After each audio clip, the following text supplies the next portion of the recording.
Truthseekers is a viewer-supported show. Wonderful people like you who enjoy this show send pledges in the form of super chats, super stickers, super thanks, PayPal or Cash App. Instructions for how to help are in the description.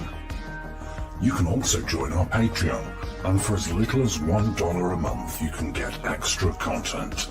Patreon supporters get a backstage pass, early access to all our production videos before they are distributed publicly, Stephen Campion's music, private writings, a monthly show journal, and more.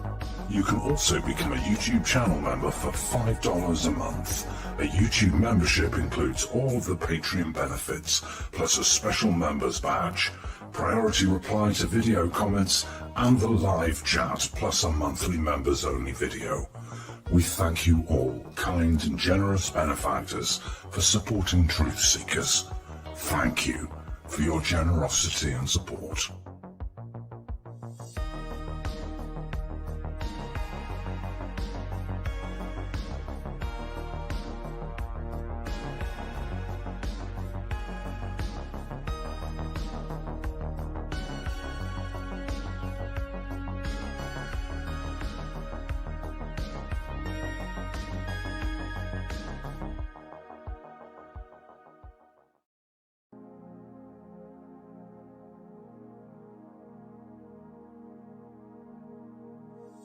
Truthseekers is a viewer-supported show. Now there's a great way to support these broadcasts and show your support. Please be sure and check out our merchandise store. Links to our 2 merchandise online stores are in the links to this video or podcast. The Amazon storefront ships super quickly in the United States, Great Britain, and in many more places. Amazon may not ship to your country or location. If that's the case, hit our second merchandise link in the description and visit our Redbubble storefront. Merchandise from our Redbubble storefront ships worldwide, but may take longer than Amazon. We've got a great deal of super high quality merchandise for you to choose from, including t-shirts, phone cases, sweatshirts, and even pillows. The feedback from our products have been overwhelmingly great. Quality products and fast shipping. People all over the world are buying some merchandise and showing their support of the show. Praise the cash! Praise the cash! Praise the cash! We thank you all, kind and generous benefactors who are buying some merchandise and helping us to continue this journey.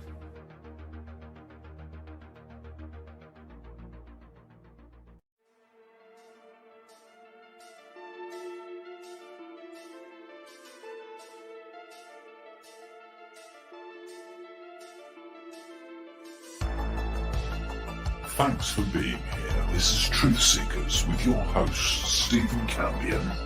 Please rate, like and comment on our videos or podcasts. If you are listening to an audio podcast, please rate us 5 stars to help us rise in the search rankings. If you are watching on YouTube, please like, comment and subscribe to our channel. If you're listening to an audio podcast, we love and appreciate you listeners, but you are missing the live tapings. All our shows are recorded live with video feed. We'd love you to come be a part of our live broadcasts and tapings for the podcast. Head on over to YouTube, click the search tool, the little magnifying glass, put Truth Seekers, one word in the search bar, and hit enter. You'll see a strange and mysterious guy with sunglasses. That means you found the channel. Go there, smash the subscribe button and hit the notification bell to receive up-to-date info on our YouTube channel. We welcome you to be a part of our live taping and our chat room during the live broadcasts. Seek the truth. Speak the truth. This is Truth Seekers. Truth Seekers. Truth Seekers.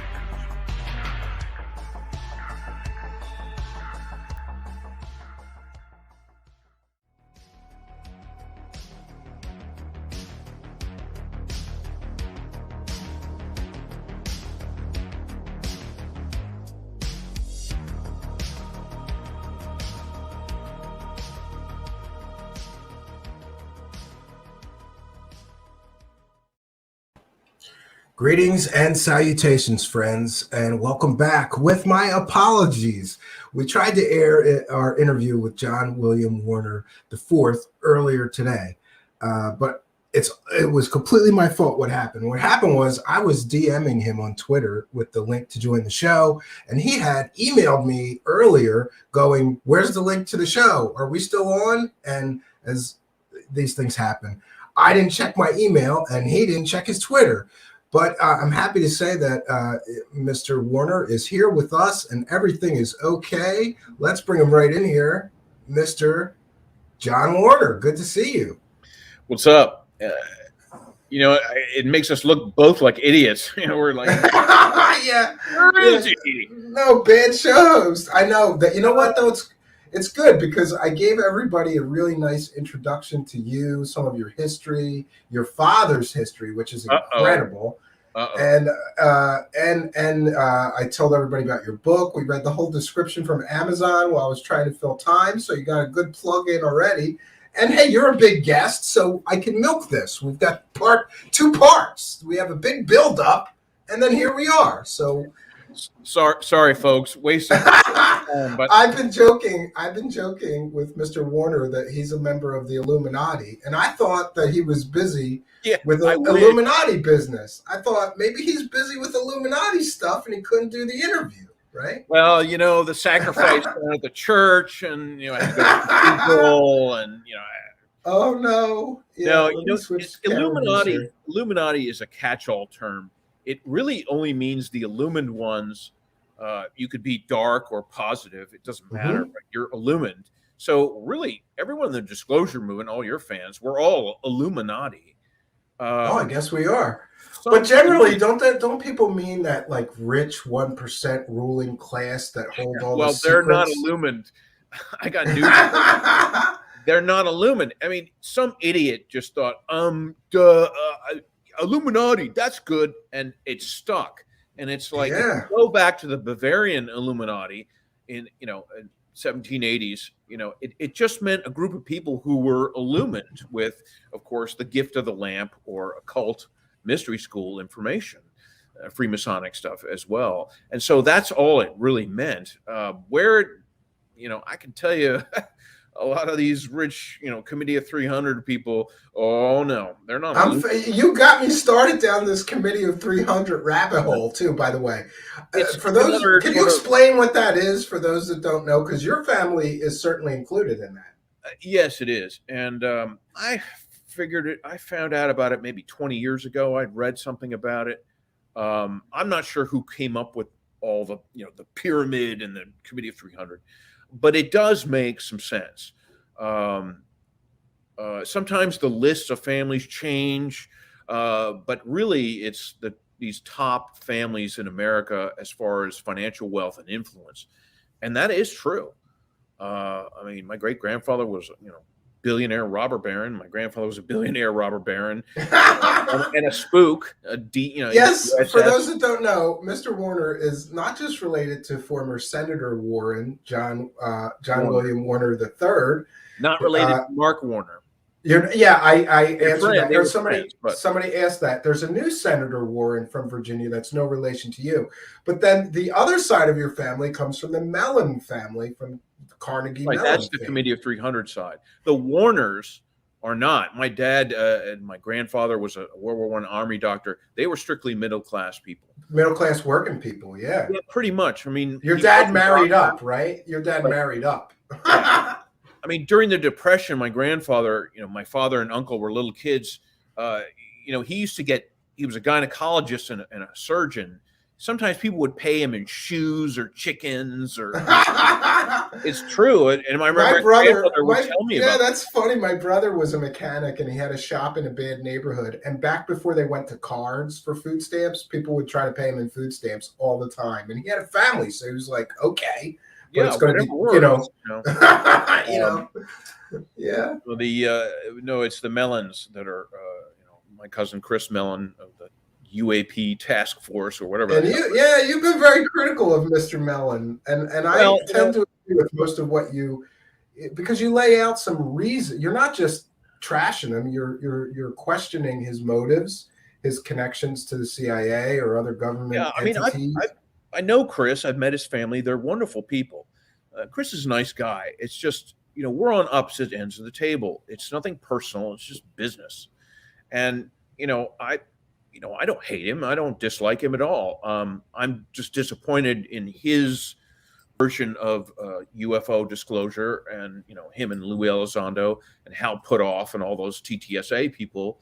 And everyone now, Marco Rubio and Senator, Gillibrand and all the other people sort of glommed on. My new favorite is Ross Coulthart, who is a well-known journalist from 60 Minutes and other things.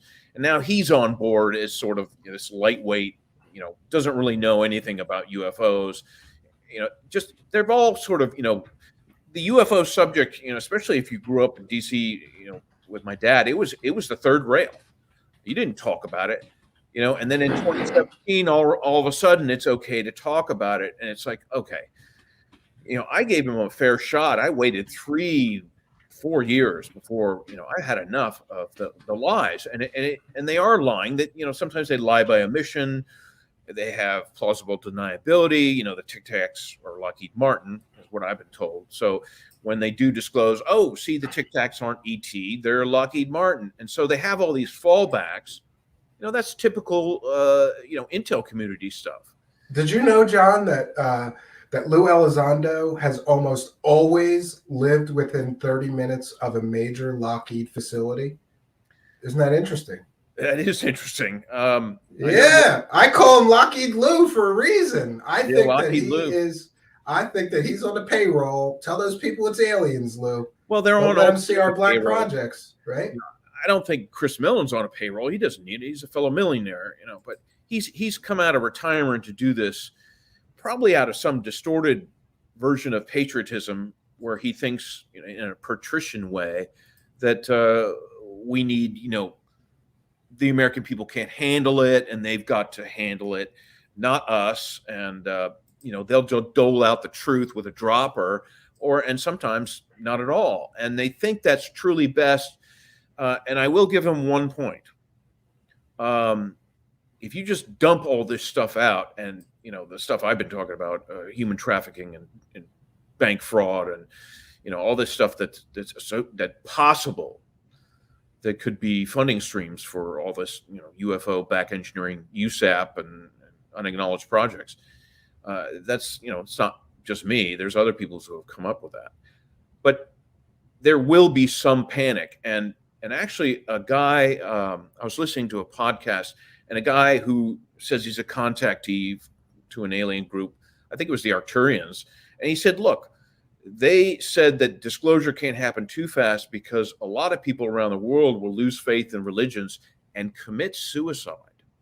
Yeah, I don't see that happening. I think they have a point.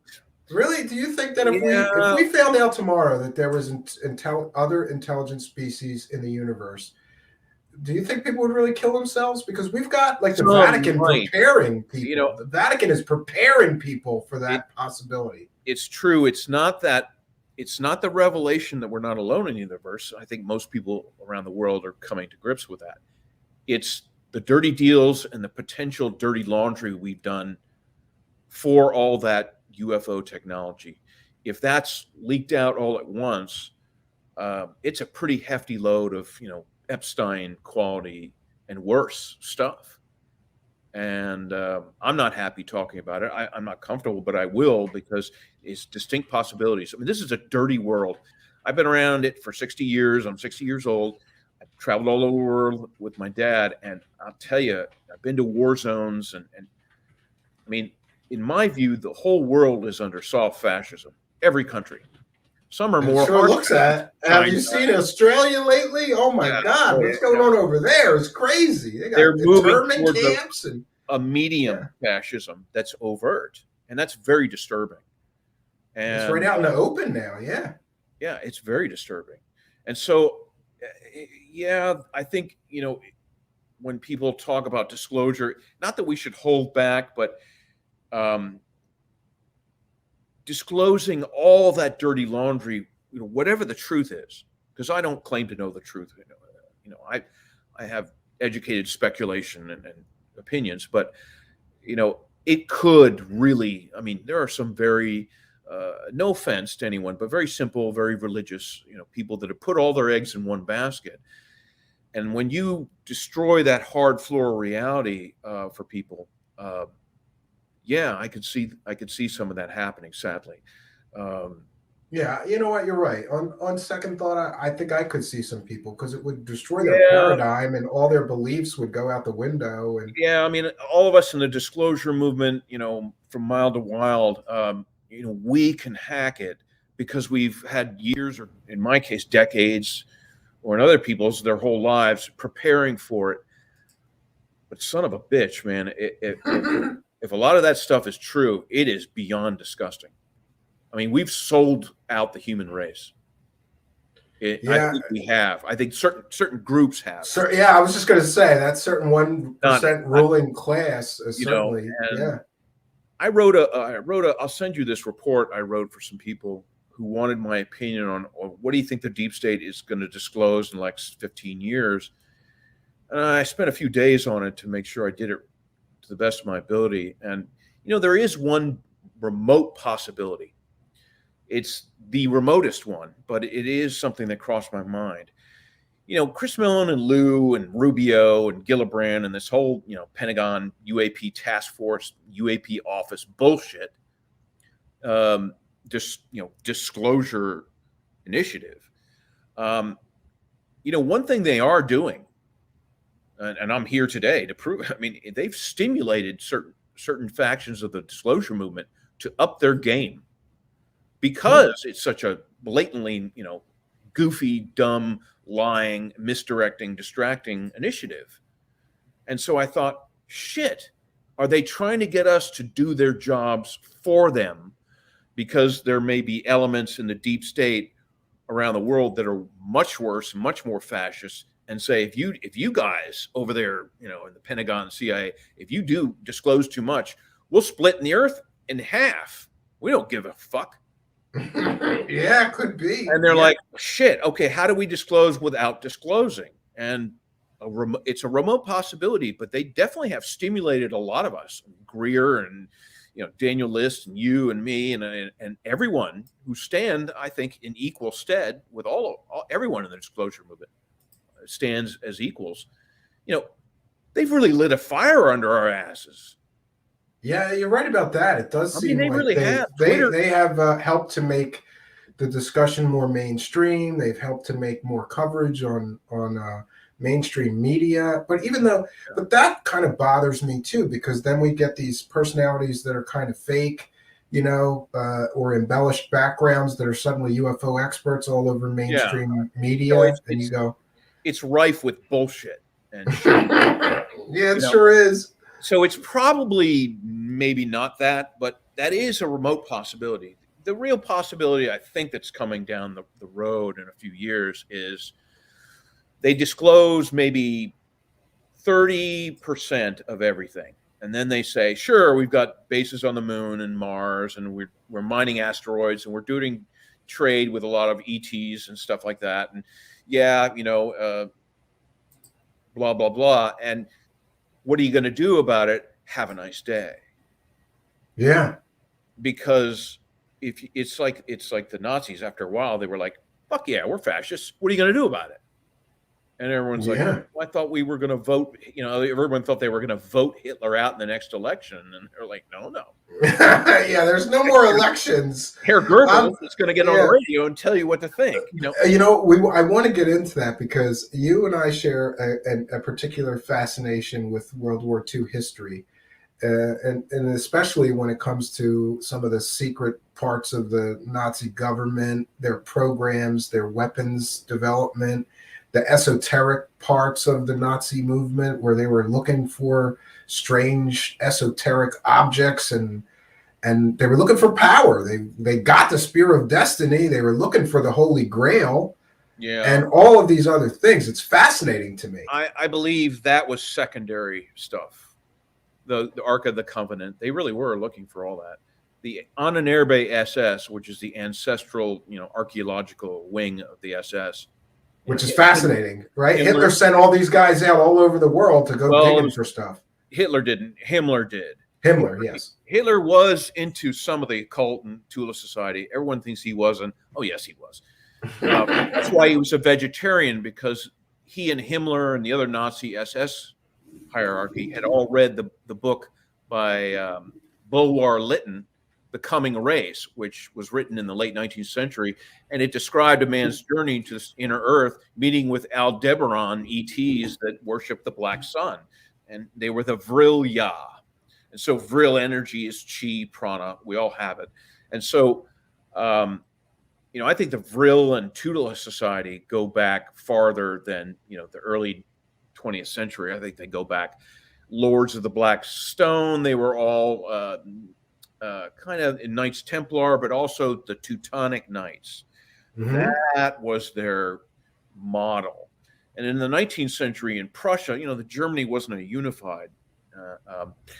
The Prussian military, the best in the world, probably, arguably. The Prussian aristocrats had tons of money and castles and land. And there were nationalists who wanted a unified Germany. And then there were the philosopher scientists who were into alchemy and using the philosopher's stone, which is a person's higher consciousness, in the alchemical mix, whatever you want to do, because that's a necessary ingredient. They understood that very clearly. Now, I think there were some people in America and England and France, who also did. But the Germans and Prussians had a knack for, apparently, and this gets into the Sonora Aero Club, which was alchemy, creating a red mercury serum to power the airships of the 19th century. And by all accounts, they had reinvented anti-gravity propulsion in a very limited way. Probably, it's hard to say. Who knows who was flying around in India in a Vimana 10,000 years ago. But certainly within the last few thousand years, they resurrected this technology, among others. Now, that sounds wild, but it does make sense when you connect all the dots with the 1897 airship mystery, and then the brilliant. Yeah, there was a huge wave. There was a huge wave of these airships. Right, and then they after World War I, there's a wild theory out there. I kind of wrote it in my book. This real life Annan guy, his name's Ernst Schaefer, and he's describing to my team of characters. He's like, look, Hitler is really the illegitimate son of Kaiser Wilhelm. I've heard that. That is crazy theory. He does not know it. Well, it's not as crazy to think. Remember, all these kings and queens, they had illegitimate children out the yin-yang as far back as we can remember. So I guess they didn't have good condoms back then. I don't know. The thing, and sometimes, usually they ignored them, but sometimes they would pay for their education and upbringing to make sure they didn't go by the wayside.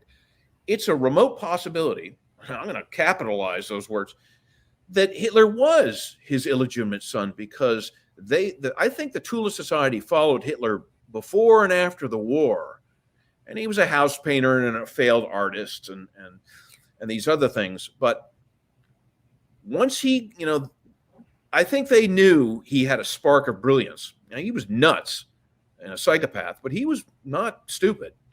And he wasn't a coward. He won the Iron Cross. And then I think it's interesting what you said about him becoming a vegetarian, because somehow it's okay to kill millions of people, but he was against animal cruelty. Because the Vrilya, the word is that crazy. He and Himmler met with the Vrilya sometime in the 20s and 30s. But, this is getting into wild ET speculation, but there is some premise for it. And so a lot of people think they know a lot about Hitler, but they don't. You have to read 100 books. And even then, you got to read between the lines. He was very complex. And so I think that when the Tula Society picked him, when he got up at the beer keller in Vienna or Munich, and did his speech, boy, Haushofer was there, and a few Prussian generals, and I think Goering was there, and Hess. Boy, they saw the spark of brilliance. The guy, they recognized his oratory ability. Yeah, they recognized his golden tongue. Yeah, right. He understood the occult to some degree. He could walk the talk, big time. And so everyone's like, "Oh, it's just a happenstance, fate." There's none of that. In metaphysics, everything is predetermined by some degree. we're just sort of on a tram line living our lives. And I've kind of, I've embraced synchronicity because it's happened to my wife a lot. And that gets into Carl Jung and other metaphysical things. But back to dear old Adolf, he does this beer keller putsch in 1923. And that's a failed attempt at taking over the country, right? Yeah. Which wasn't as big of a deal as people think it was. But anyway, he goes to Landsberg prison, and all these people write to him. And this is when the Nazi Party was very young and inexperienced, and they had, the Freikorps and the early SS and all these guys, bully boys, beating people up in the streets. Brown shirts, yeah. All that stuff going on. But aristocrats wrote to him in Landsberg prison. And, of course, Hess helped him write Mein Kampf, which is barely readable. But Hess was very smart, too. He had grown up and he was way into the occult. And I write about that in my new book, Lion, Tiger, Bear. Hess had grown up in Alexandria, Egypt, a lot of his young life. And he spent a lot of time with mystics. And I wrote it that way. And so he was probably mystic number one in the Nazi Party. And, there were some shadow people behind that. I forget the general, Subettendorf and Haushofer. They were all mystics too. But Hess, boy, he knew his shit. He was deeply steeped in the occult. Right. And I think whatever Hitler didn't know, he figured out in Landsberg prison. Because what else are you going to do? Drink beer. And they were able to drink beer and eat sausage. All they wanted. Yeah, I read that somewhere, and I thought that was funny that he had really good food, because he did become something of a martyr or a figurehead for this German movement where they wanted some kind of revolution. Not really then, right? But a little. The thing is, it's all these aristocrats, and if you think about the Nazi Party, it's just a bunch of thugs. Not so much. They did have some brains. They had a lot of brains, actually. And here's the reason I figured it out. And I think J.P. Farrell writes good stuff, and there's some Peter Levenda does a good job too. I love Peter Levenda. Yeah, I started with him with the Necronomicon, and I thought, this is crazy. It's an interesting connection that he sort of came up with that or was behind that, and I didn't find that out until years later. Right. So the Mercedes Motor Company sends their top representative to pick him up with two brand new supercharged S-Class touring cars. There's a picture of Hitler there. He's very stern, at the prison.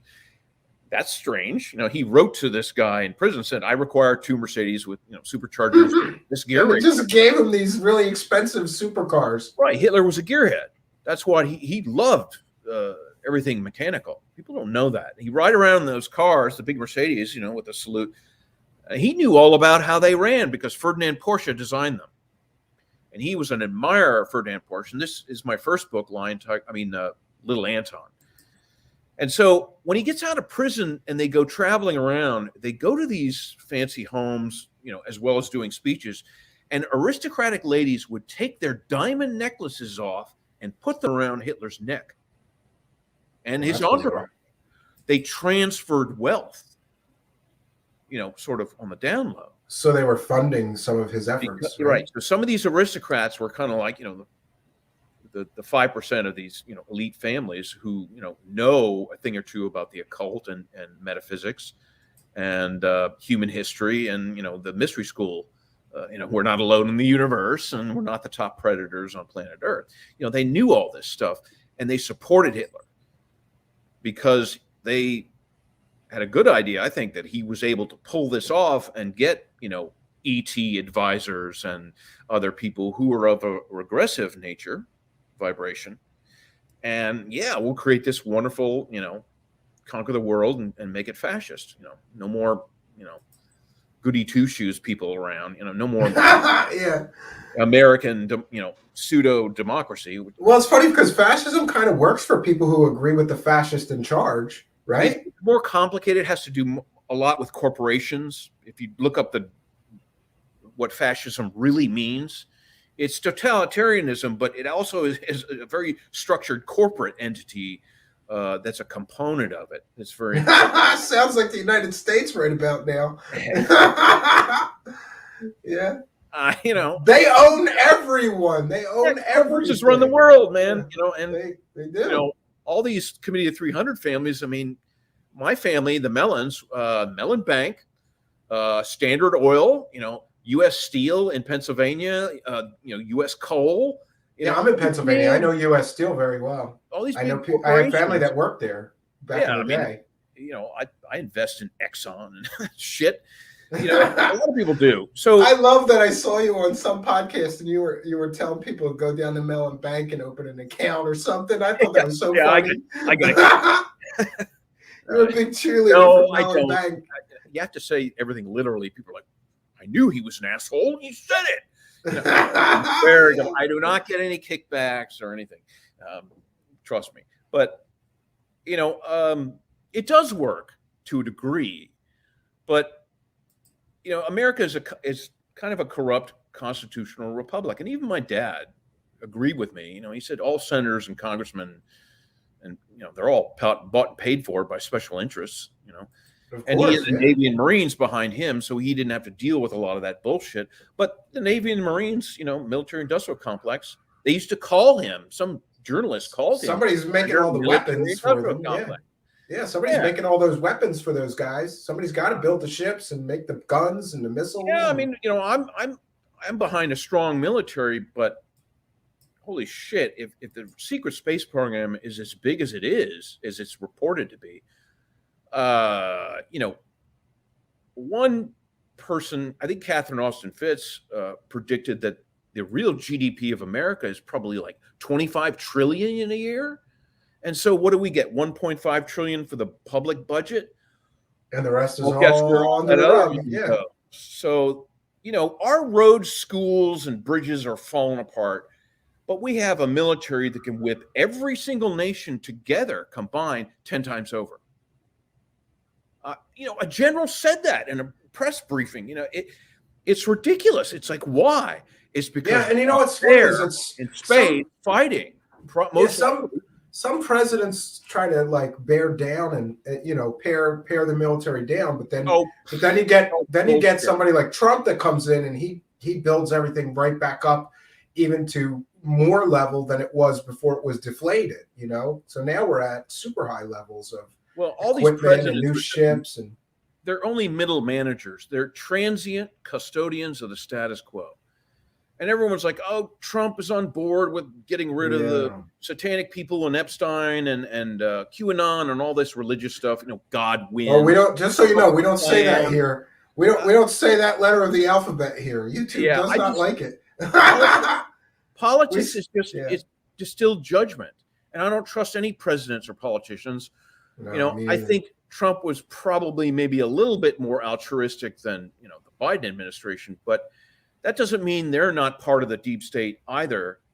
Were they doing all these good deeds? You know, I don't know. I certainly don't trust, people coming out and saying, well, the secrets, Trump's secret space force and black ops troops are liberating deep underground military bases. Yeah, there's a lot of nutty stuff going around. I don't know if you heard this, but from Simon Parks. I don't know. Simon Parks says tomorrow Biden's stepping down, and this is like one of the latest of the nonsense from him. Shit, like I say, I don't have a lot of concrete answers for people, but I consider everyone's information because it's just information. I consider that any good researcher, historian, or writer is going to do that, and so there's things that I don't cotton to. I mean, I know we live in a universe where everything is possible. Sure. Actually, I wanted to get your likely, yeah. I wanted to get your comment on this because I'm not sure that it's accurate, but sometimes because you're into the wild side of conspiracy land, and I will say in John's defense is he listens to everybody. You're very I was surprised. I saw you on a podcast with somebody that in 1 hour, I can't remember her name. It's going to escape me. I'll try to get it. She was talking about past lives and Regina Meredith, yeah. And I went, John is so nice. He's just sitting there listening to this. But this is the latest from Simon Parks. He says, the information I can share with you, but I can't say it's 100% going to happen. I can only tell what we've been told is that President Biden will be forced to stand down around the 15th of December. Kamala Harris basically took over from Biden. The plan was to get this view. It's like this whole fantasy world that these people live in, right?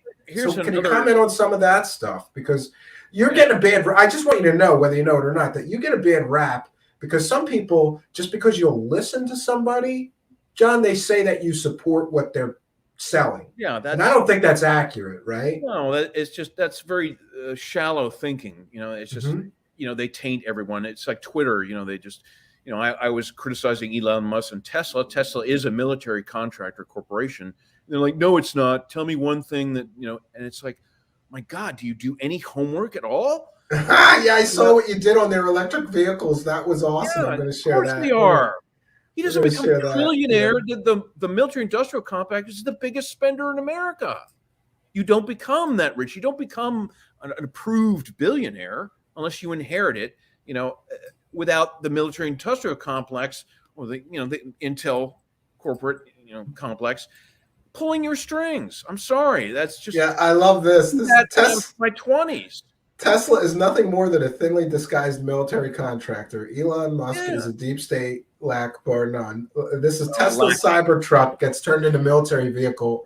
Yeah, I got attacked viciously, and you know, I don't care, but you know, it's just so obvious, and people have this cognitive dissonance, and it's like, I'm like, you're defending a trillionaire that doesn't give a shit about any of you. It's madness. And so I know the whole Twitter scape is full of trolls and CIA paid informants. I think you have a lot of fun with them, though. You have fun with them. I mean, I don't enjoy that bar back and forth. These are my opinions. You know, I've had an interesting life. I've got a lot of background that supports that. I know a lot of military people. They're like, hell yeah, Tesla's, you know, they tell me stuff. It's not secret. It just takes some digging.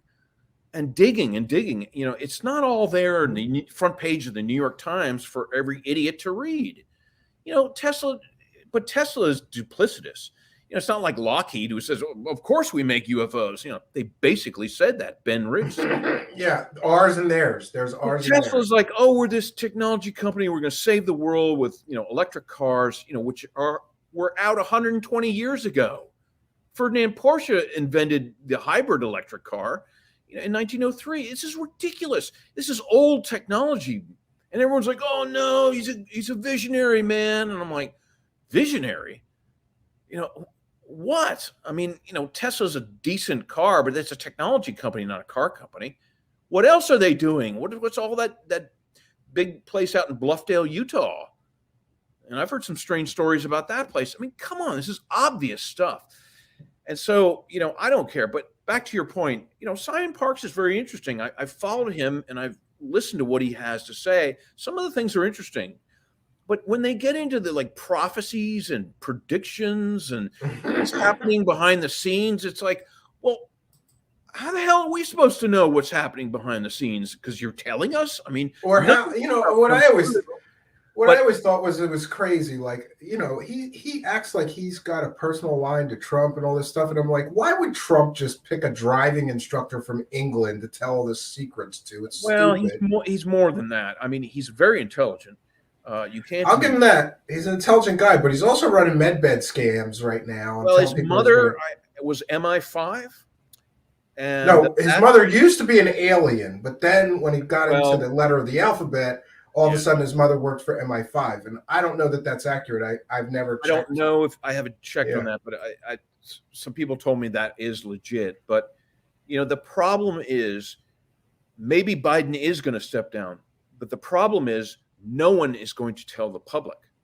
You know, Trump could be doing all these miraculous things with a military team in the sub-basin of the Pentagon, you know, QAnon Central, you know, and it's but we're not told about any of it. They pumped out all this religious stuff. You know, Juan O. Savin is JFK Jr.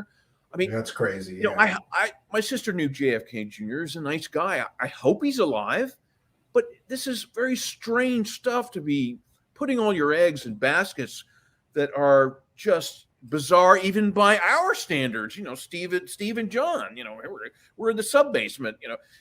Yeah, we're in the ghetto of conspiracy land trying to figure it out, I guess. Yeah. But you know, I have a problem with when they get to be sort of cult figures. We covered Simon Parks and problems that he has with women and all this other weird cult-like behavior. And now he's promising people med beds and collecting money for stuff that doesn't exist. And I don't follow any of that stuff anymore because I just think it's all nonsense. It's like opium for people that were pissed off that Biden won. That's all it is. It's all designed for people that were pissed off that Biden won. Well, let's not talk about politics because that's just nonsense.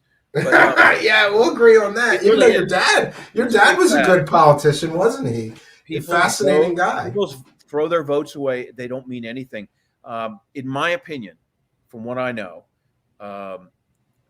important Senate races, they're fixed from the beginning. So my dad, he was a Navy Secretary of the Navy. He was on board with the conservative Republican, military party. I mean, he was a shoo-in, in my view.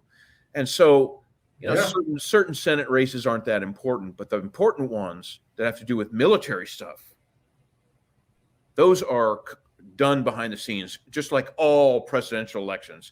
They sort of anoint someone, right? They just anoint someone that they know is going to do what they want, right? And they're all sort of on the same team. That's why everyone's like, Mr. Trump and those guys are going to disclose and be our heroes. And it's like, I don't think so, because they may be a little better, more positive, but they're still deep state. They still are not showing the American people anything. Everyone says we're going to have these military trials and everything. I've heard nothing about it. I know they're happening. Some of them are happening, but I'll tell you this much. Let me backtrack, because when people talk about this Medbed technology, let me just share what I know for whatever it's worth. Okay.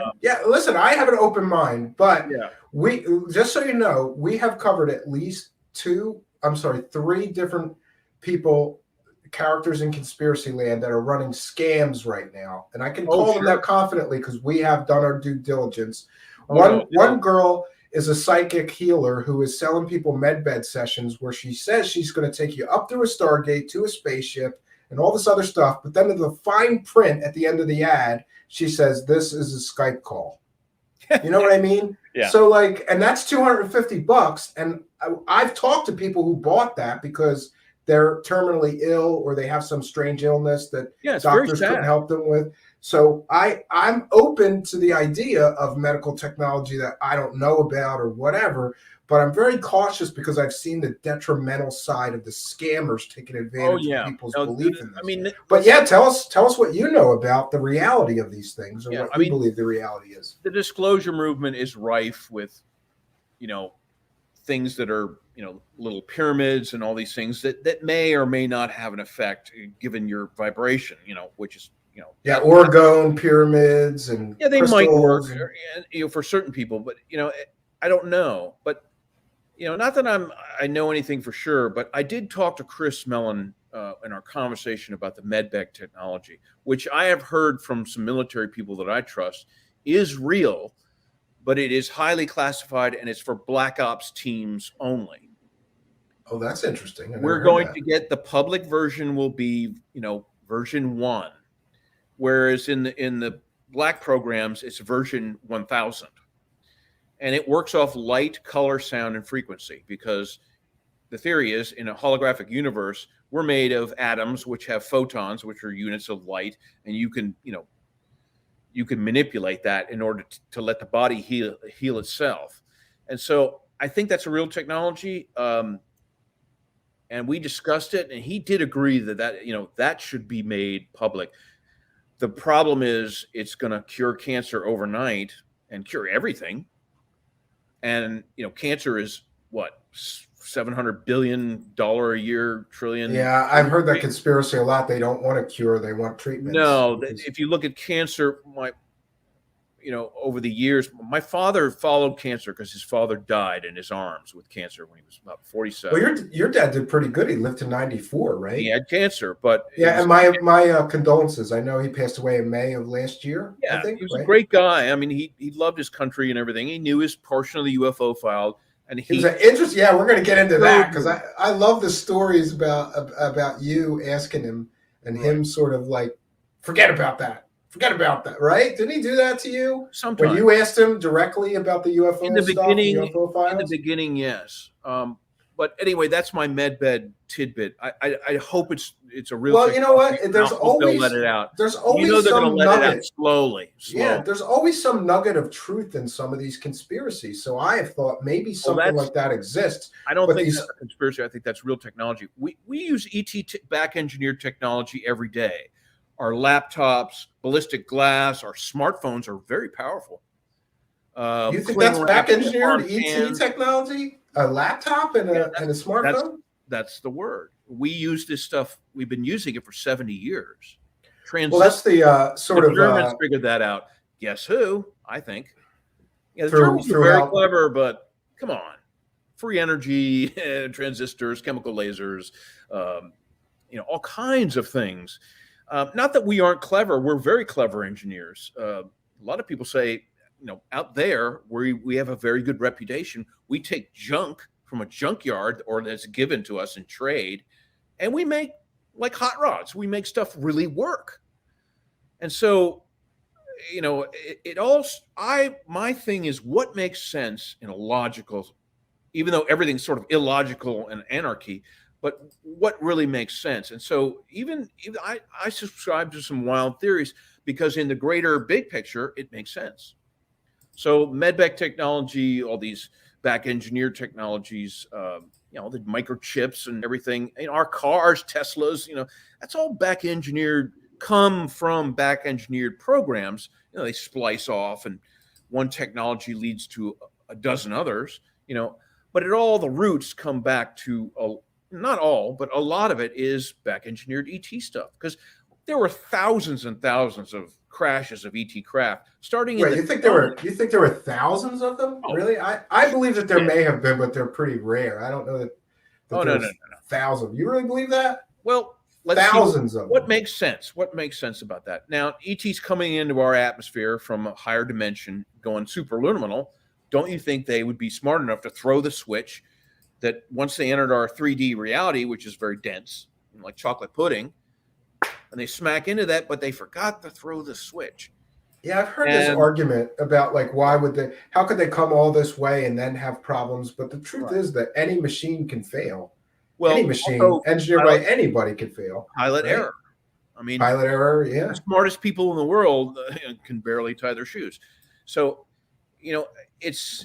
that's number one. But number two, some of them are on purpose.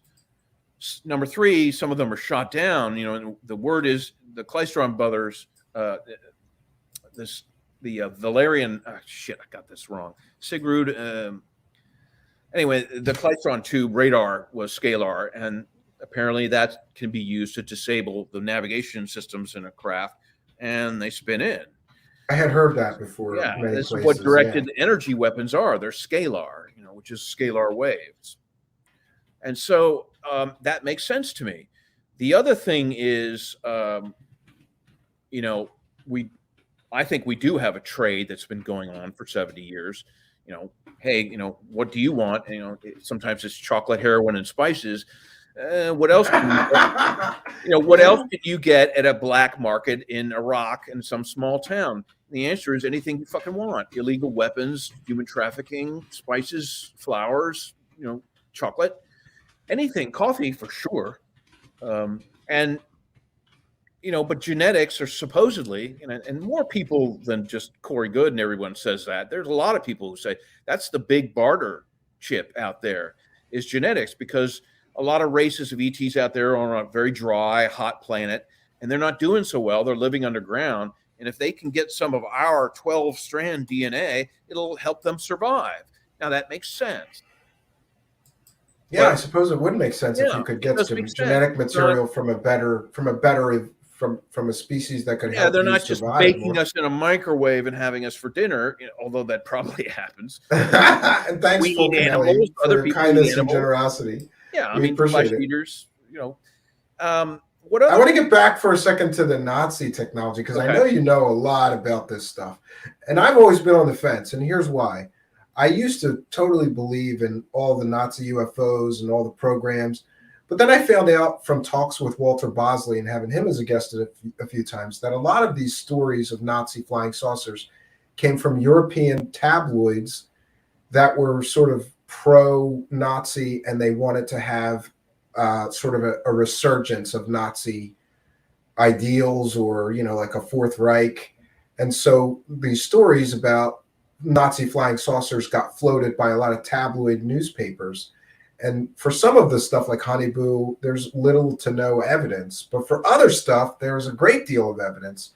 Can you talk for a little while about the Nazi scientists, the Bell, the Nazi flying saucers, their exotic weapons, and Project Paperclip, and what happened to all those brilliant scientists? Yeah. I like Thank you, Patrick. I like Bosley's books, the Empire of the Wheel series. And I put a Me lot too. of that in my new book, Lion, Tiger, Bear. Yeah, the airship history is in there. My guys are, you know, this is where anti-gravity came from.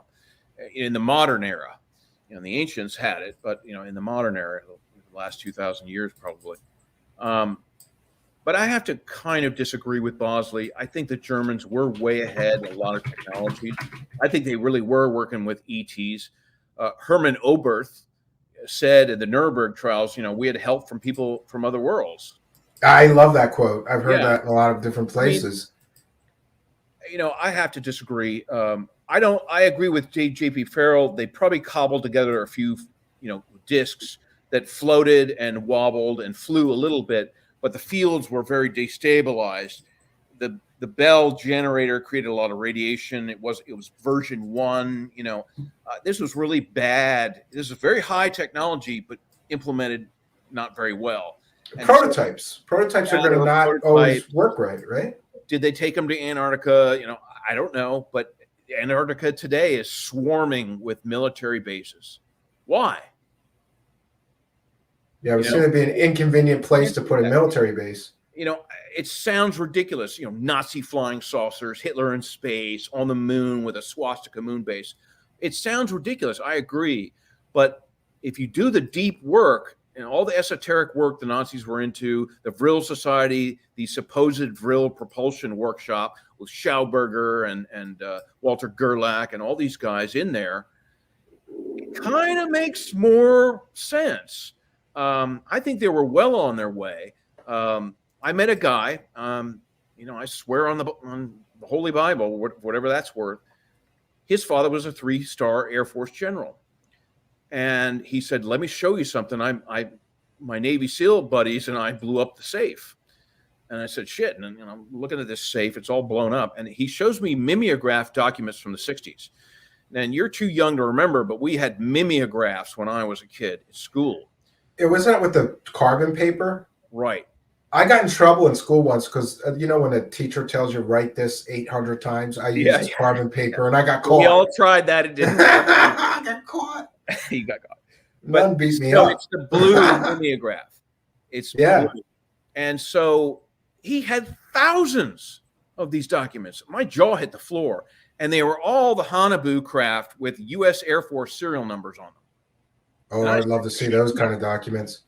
You know, I begged him to give me some, but, you know, no one would believe them anyway. Some teenager could cobble them up I could cobble them up. I'm an artist and a writer. You know, that's not proof. Documents aren't proof. You know, people say they can authenticate it. Well, who's checking the fact checkers on that? And so I just defer, you know, Greer and I had this argument. I said, documents just aren't, they're somewhat interesting, but they're not, you know, it's like the Admiral Wilson documents. That was a nothing burger. You needed a naval officer to say, these are genuine. No one can. Oh, I have an ongoing dispute and argument, and Richard Dolan is not a big fan of mine, because what I've said about the Wilson documents is that if you really listen to Richard Dolan, all 8 hours or 10 hours of him trying to prove that there is something like 12 anonymous sources he uses throughout the presentation to try to prove to you they're real. And my point is, if you need 12 anonymous sources to say something is real, it's probably fake. And Admiral Wilson himself denied that they're real, said that they're a work of fiction. Problem. Yeah. I mean, everyone made a big to-do about it, and I thought it was just more documents, more stories. There's no corroboration of it. Yeah, I thought it was a nothing burger, and certainly not the UFO leak of the century when nobody can prove it's real. Richard Dolan's early work was foundational. He did a great job. He coined the term I agree. Space Program. I agree. And breakaway civilization. And says, I have proof. It's not proof. It's stupid. These people are stupid. He makes his living. I understand he's got to make a buck. I think he was a pet therapist beforehand. He was a therapist of some type. I don't know. I got a background check report on him that said that he worked at a heating and air conditioning company or something. I don't know if it's accurate. Thing, but whatever, it's like I knock him a lot too because he deserves it. He's joined the Chris Elizondo club. Well, see that there's common ground there. Chris. There's some things we can agree on, and one thing is Richard Dolan is a kind of a joke. And by the way, we caught him with that CIA anonymous deathbed confession. But we caught him. He interviewed a dead man, John. He interviewed a man in 2014 that was dead in 2008, according to other reports. I don't know how he did that. So, and he said that he was going to. He said, time John, travel is a reality. So he said, John, I'm going to get on top of this and I'll make a statement about it. That was 6 months ago. So every chance I get, I remind him. You were supposed to make a statement. How did you interview a dead man in 2014 that died in 2008? And by the way, even if the guy wasn't dead, he was a fraud and a fake source brought by Linda Moulton Howe. And we have proof of that. We're going to release it someday. It's crazy. It's like somebody might have leaked those Wilson documents just to get everyone's fur and everyone's panties in a twist. And boy, did it work. And I was like, well, these documents are interesting. And I checked the Navy. Actually, my dad was alive. We checked some of the people in it. And they were legit. And so, but no one came forward. So it's just a interesting story with documents, and the problem is, people like Dolan, I'm really afraid that somebody knocked on his door and said, we're going to kill you and all your family. Here's a briefcase with $1 million. What are you going to choose?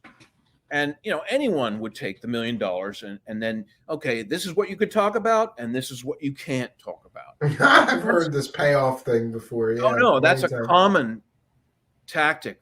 The CIA used to do it with world leaders. They go into some banana republic, help the, warlord overthrow the government. And then now he's their leader and they pay him off with tons of cash. That's a common way to blackmail somebody. I mean, a threat followed by a lot of money. It works like a charm. That's Intel 101 stuff, So, I mean, these people that have joined the UAP thing, it's very suspicious. Ross Coulthard and all these senators, where they promised money and fame and more exposure. Any politician wants that. Any reporter, newscaster, or he's a journalist. My God, they'll do anything for stories and access. I mean, Ross Coulthard comes out on some video and says, I talked to an Australian general who saw a glowing orb over a military base. Who gives a flying fuck? The hardware is not the issue. That's a whole nother agenda, is this hardware, the sighting. Oh, Richard Dolan talks about sightings, the 1968 sightings. Still, it's a distraction. It's an obvious distraction. The sightings aren't important. The politics of UFOs is important. The dirty laundry, the deals, the potentialities, the skullduggery, the really crimes against humanity level possibilities. That's what they want to distract the public from. That's where I'm getting flack from. The people don't want to hear that. They want to be on space kitty cat videos and they want you to be nice to everybody. And it's like, no, I won't. Oh, well, this is one reason why I respect you, because I get the same thing, because I don't play the game with these UFO fluffers, any of them. If they're lying or they're selling fake shit, I say these people are lying, their education's fake or whatever it is, they're selling fake shit and call people out. And there seems to be this unwritten rule, don't you think, that all the UFO guys should play nice together and just help each other sell their bullshit and not, go against a guy if you think he's selling bullshit? Obviously it's an agenda by the CIA and whoever to keep the disclosure movement bitterly fighting amongst ourselves. And so I try to stay out of the fight. I do come down on, Chris Liu and Dolan and Ross Coulthard and others, because they're so public. And I see them for what they are, and I understand the concepts of paid informants and blackmail and threats and promises of fame and wealth. I see corrupt people all the time. I'm in that world, elite world, where, you know, I have friends, very wealthy friends, who are like, well, you know, the senator's not going to clean up the bay next to the harbor, and next fall, you know, lo and behold, he passes a bill, and the harbor and bay get cleaned up, and the housing prices go up. Things get done with money.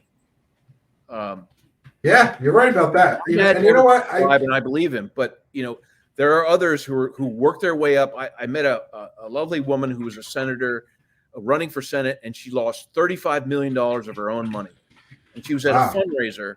That's commitment. I said, "Why are you fundraising to go again and losing all this money?" And she's like, "It's so addictive. The fame, the power, perceived power, because they're really not that powerful. The Congress and the White House, they're not that powerful. It's the deep state, people in the shadows calling the big shots on the big." Well, don't you think, because you're wealthy, like, don't you think wealthy people get bored? Like, no offense, but you became a race car driver, and you could have done anything. You could have done anything because you were so wealthy. Something I was interested in. I was always a gearhead. Yeah, but I guess after you have all the money in the world, the next thing that would probably excite you or make you, you know, get out of bed in the morning is power and more power, right? It's power is addicting. That's not my bag, baby. Not you. I'm saying a lot of wealthy people. Oh, absolutely. Right? It's the ultimate secret power, and wealth is the ultimate aphrodisiac. And you see it. I mean, look at Elon Musk. I mean, he's just high on his own pheromones.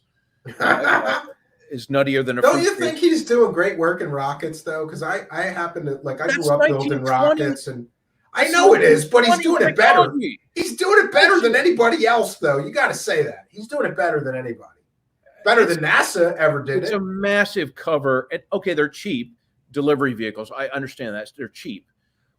And he's talking about a rocket that goes from the United States to Asia to deliver a payload. And I'm like, okay, you know, they have anti-gravity stuff that can do that in 5 minutes. You know, he's doing all this rocket stuff, and it's a functional thing, but it's also a major distraction. Chemical rockets, you can't mine asteroids in space with chemical rockets. J.P. Farrell was right about that. Daniel List had him on, and they were like, there's no way you can do that. I just heard that, and I agree with it. I agree with it 100%. You can't, store enough liquid. Yeah, you have to add all these things up. To do that. Yeah, you have to add up the little things. And most people don't want to do the heavy lifting or the long hours of homework. I've always been a writer, historian, and researcher, and I've always read books, and I've always been, you know, Chariots of the Gods and, you know, megaliths and things like that all throughout my life. In fact, when I was a racing driver, there's long hours of boredom between practice. I was always reading books. Yeah. Sci-fi also, but also history and everything I could lay my hands on. My girlfriend at the time called me Mr. Sponge. Yeah, I was kind of like because that. I could not. Reader, yeah. Yeah, I just could not. I wanted to learn everything about everything. That's a good way to be. That's a good way to be. And I've noticed that about you, that you seem to have this, you sponge everything up in conspiracy land, and then you form your own conclusions, which I think is a healthy way to do it.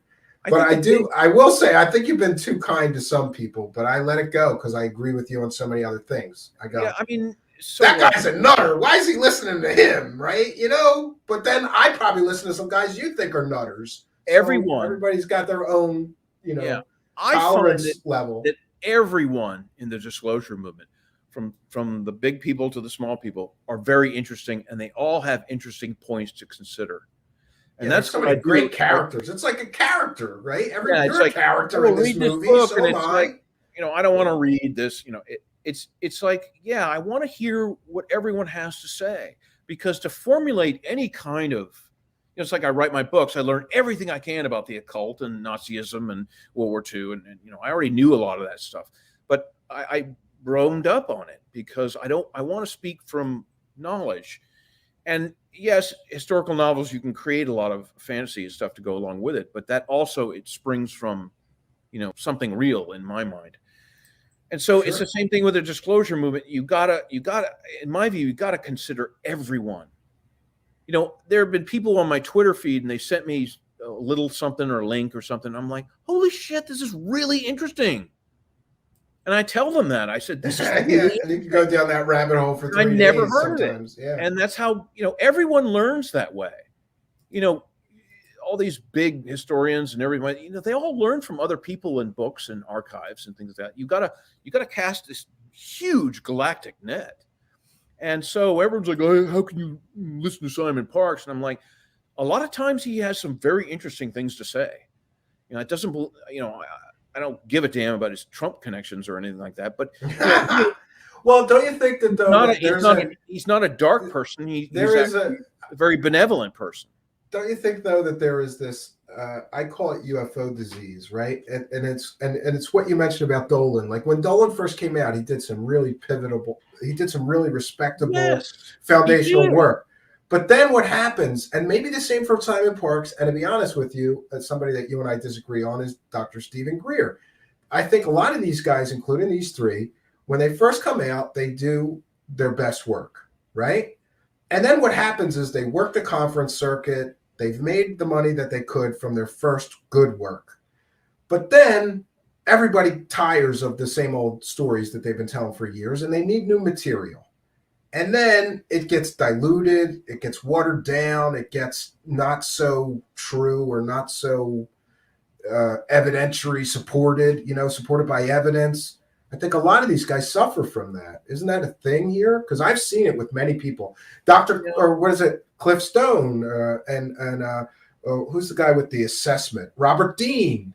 Many of these guys, when they first came out, you listen to them and you go, this sounds really credible. He's got a really great, compelling story, and this seems logical.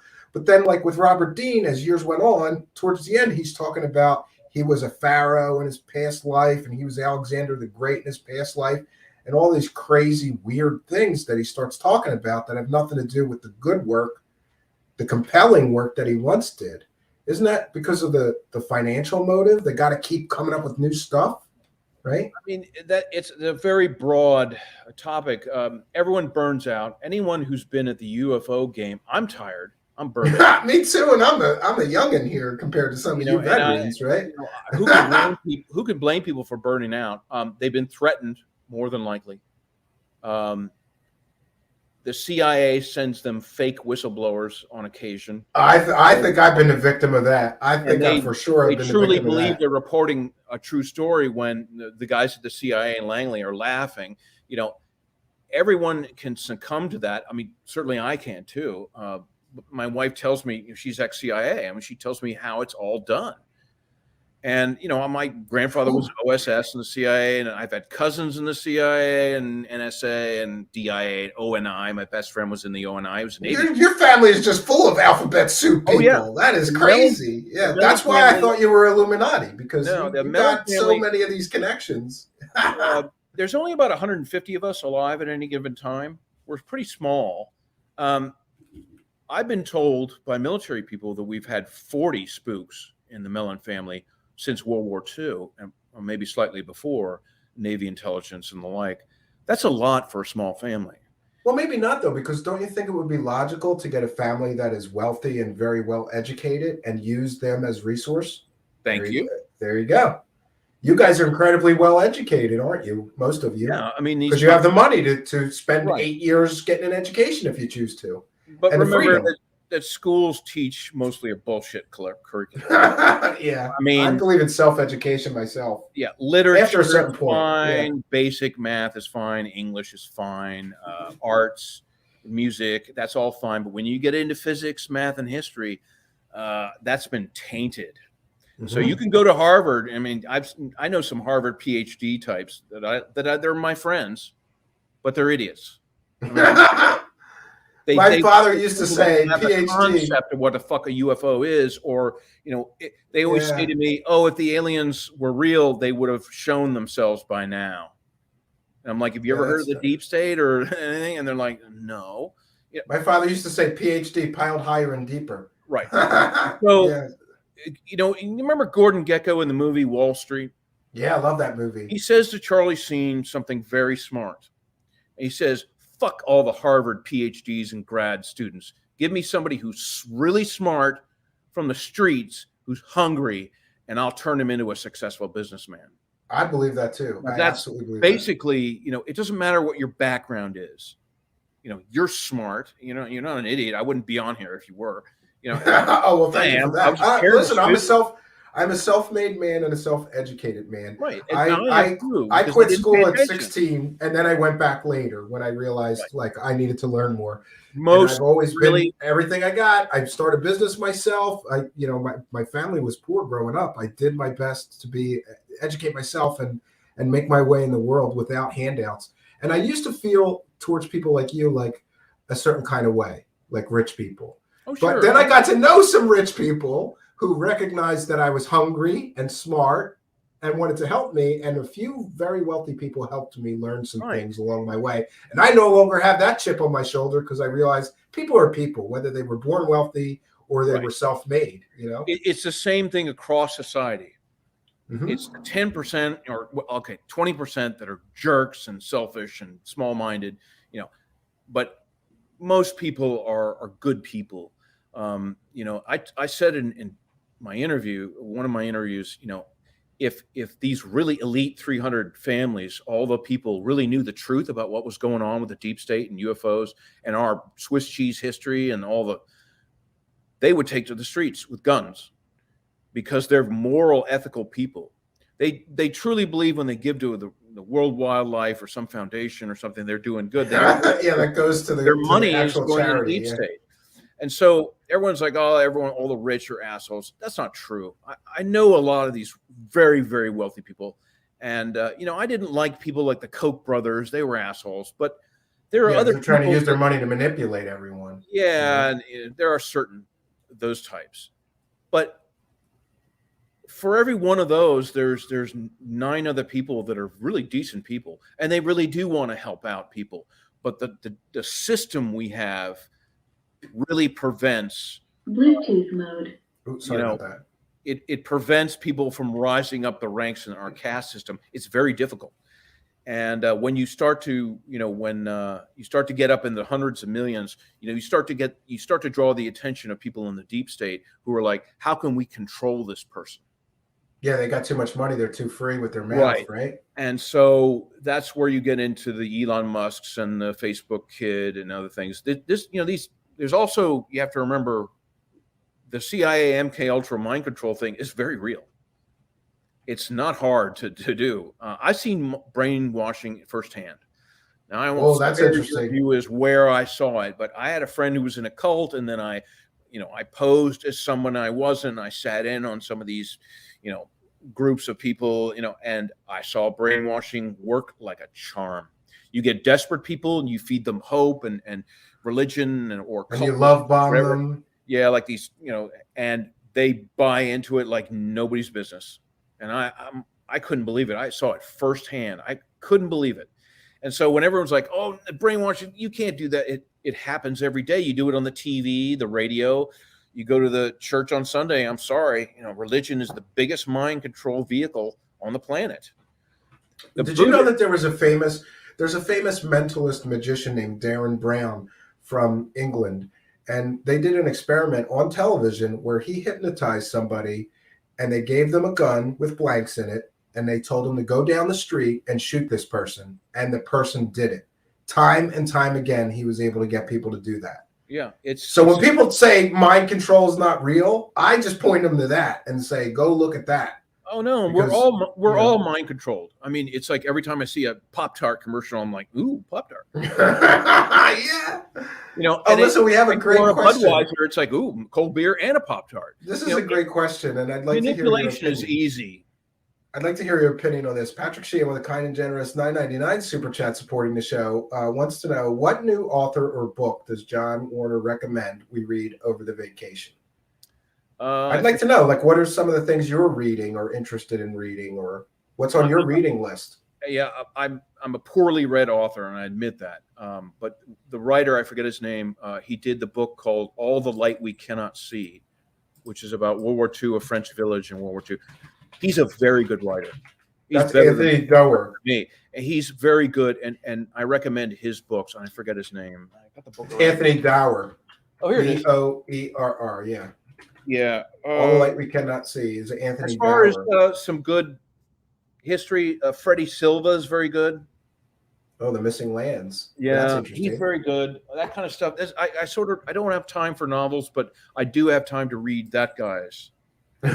Some guys you make time for, right? I do. I'm trying to make time for your book, and I got halfway in. I'll admit it to you. I tried to read the whole book before we talked, but I'm about halfway through. And so far, I'm enjoying it, and I'm forgetting that it's fiction sometimes because in your book, and then I wanted to ask you about this. Fiction. Yeah, I wanted to ask you about this because there is so many historical accuracy. You got Porsche down to like where he was at certain times in his life. I checked. Yeah. You know where he was, what he was doing, what he was working on as far as Porsche goes, his relationship with the Nazi government, what he did for them. That's all true. What he was asked to do. All that is true in your book, even though it's a work of fiction. And it is a great story, though, so far. Well, his life is actually nonfiction. You mean in Little Anton? Yeah, Little Anton, yeah. Yeah, in the new book, he's a character as well, but there's more. You'll enjoy that. It's faster, more exciting, more everything. It's not as long-winded as Little Anton, but it's about his life and times, and that's all true. And Hitler knew who he was, and Porsche didn't know who Hitler was. Porsche thought Hitler was an idiot, but he also knew that's where the money was coming from. And so in German Grand Prix racing, that was everything. But Porsche made out like a bandit, and he did part of the Tiger tank program along with Henschel. He did tank destroyers, and he made parts for airplanes at the Wolfsburg plant, VW plant. And they had 20,000 Russian workers, slaves. And I mentioned that in my new book. I mean, no one in history. Yeah, so this Little Anton is a series of 3. And I just want to recommend to people. One story, but it's 3 books.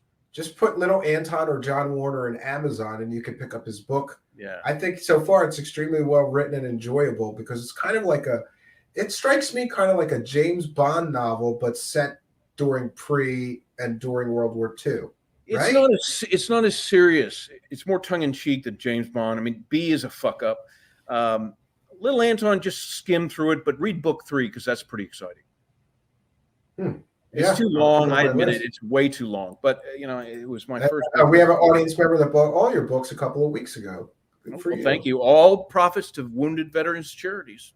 Yeah, and I just wanted to mention that John you do a hunt every year for wounded. We do a wounded veteran deer hunt at my farm twice a year, and those people are wonderful, and they have some interesting stories about UFOs in the military to tell me. I heard a lot from Vietnam vets about UFOs in Vietnam that I find really compelling and interesting. One. We had a guy in his 70s. He was in Vietnam. I tell this story I told it to Regina Meredith, but he said, "Look, I know who you are, and I know what you're into. I have friends out there in the intel business." I said, "Okay, well, I understand. My wife's CIA, and this is years ago, so at the time she still was." And he's like, "Oh yeah, I know."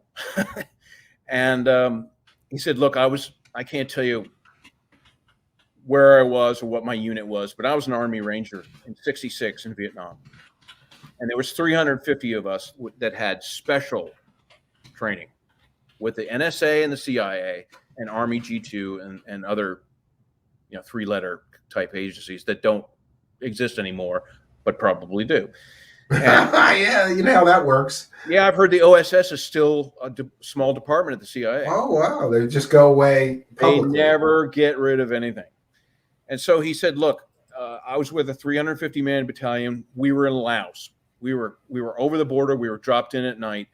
And we were going after this target. I can't tell you what it was, still classified, but we got separated. And we had a few firefights with North Vietnamese regulars. They had come down, they figured out our drop, and somehow they intercepted us. Here's the problem. UFOs, strange lights and UFOs have been following their every move since they parachuted in." He said it was creepy as hell. They were briefed on it, and they said, "Don't worry, you'll see some strange things in the sky. Don't worry about it." Well, this guy got separated with a group of his guys. They got in a firefight, and I think he said 12 or 15 of them made it back to the fire base or whatever it was, and the rest are just missing. And they said, well, go find them. And so they got some other troops and they went looking for them. They found nothing. No bodies, no bodies, no Vietnamese, no nothing, no gear, no guns, no backpacks, no nothing. And he said, shit. And they got back to Saigon, and they were in some hangar, and they were special forces. And so the CIA and he said the NSA was there, and he couldn't figure out why. And they fucking chewed their asses out. Where the fuck are these guys? What happened? What did you do? Blah, blah, blah. Tell us everything you saw. And so shit, he was like, he was told never to talk about it. And then he started talking to other vets years later who saw UFOs, and they said, all of a sudden there was a UFO. All of a sudden our guys went into the jungle that way, and all of a sudden they were just gone. And then he went to Vietnam. He said, I think in the early 2000s, because a lot of Vietnam vets, a few, have moved back to Vietnam because it's a beautiful place to live. It's cheap. Yeah. Wonderful food, and the people are wonderful. And he said he met some North Vietnamese regular veterans. And he said, listen, let me tell you my story. And they said, shit, we had missing people too. And we couldn't find anything. So it was both sides had the same phenomenon happen. And these people disappeared completely. They didn't find the guns. They didn't find the bodies. They didn't find uniforms, so I talked guns, to equipment. Two guys, and they said, we saw the gray aliens that are on the TV. We saw them in a B-52 crash site. And then another guy said, we think they were taking our guys underground. And so that's bizarre. The speculation is the Greys were experimenting on dead and live bodies underground for genetics. And of course, maybe this is where a lot of our MIA go. Because remember, there's still an awful lot of missing. Yeah. Right. And in wars and everything, there's always hundreds of thousands of missing. Where did they go? Now, this also gets into the occult and Babylon workings and, mass death rituals, which, certain interdimensional beings and ETs gather, energy from the mass death and all that stuff. It gets super weird and creepy. But it does. According to Google, there are still 1,584 completely remaining missing. I'm sure there's 3,000, 4,000, 5,000. They just don't tell us shit about Vietnam. Yeah. Remember all the body counts? You're too young, but on the CBS. No, my father's a Vietnam veteran. He was a helicopter mechanic. And boy, did he used to tell me, he told me you can't, he's part of the reason. He's part of my problem, I guess. He's like, you can't trust anything the government tells you. Nothing that happened in Vietnam. They didn't tell you the truth about any of it.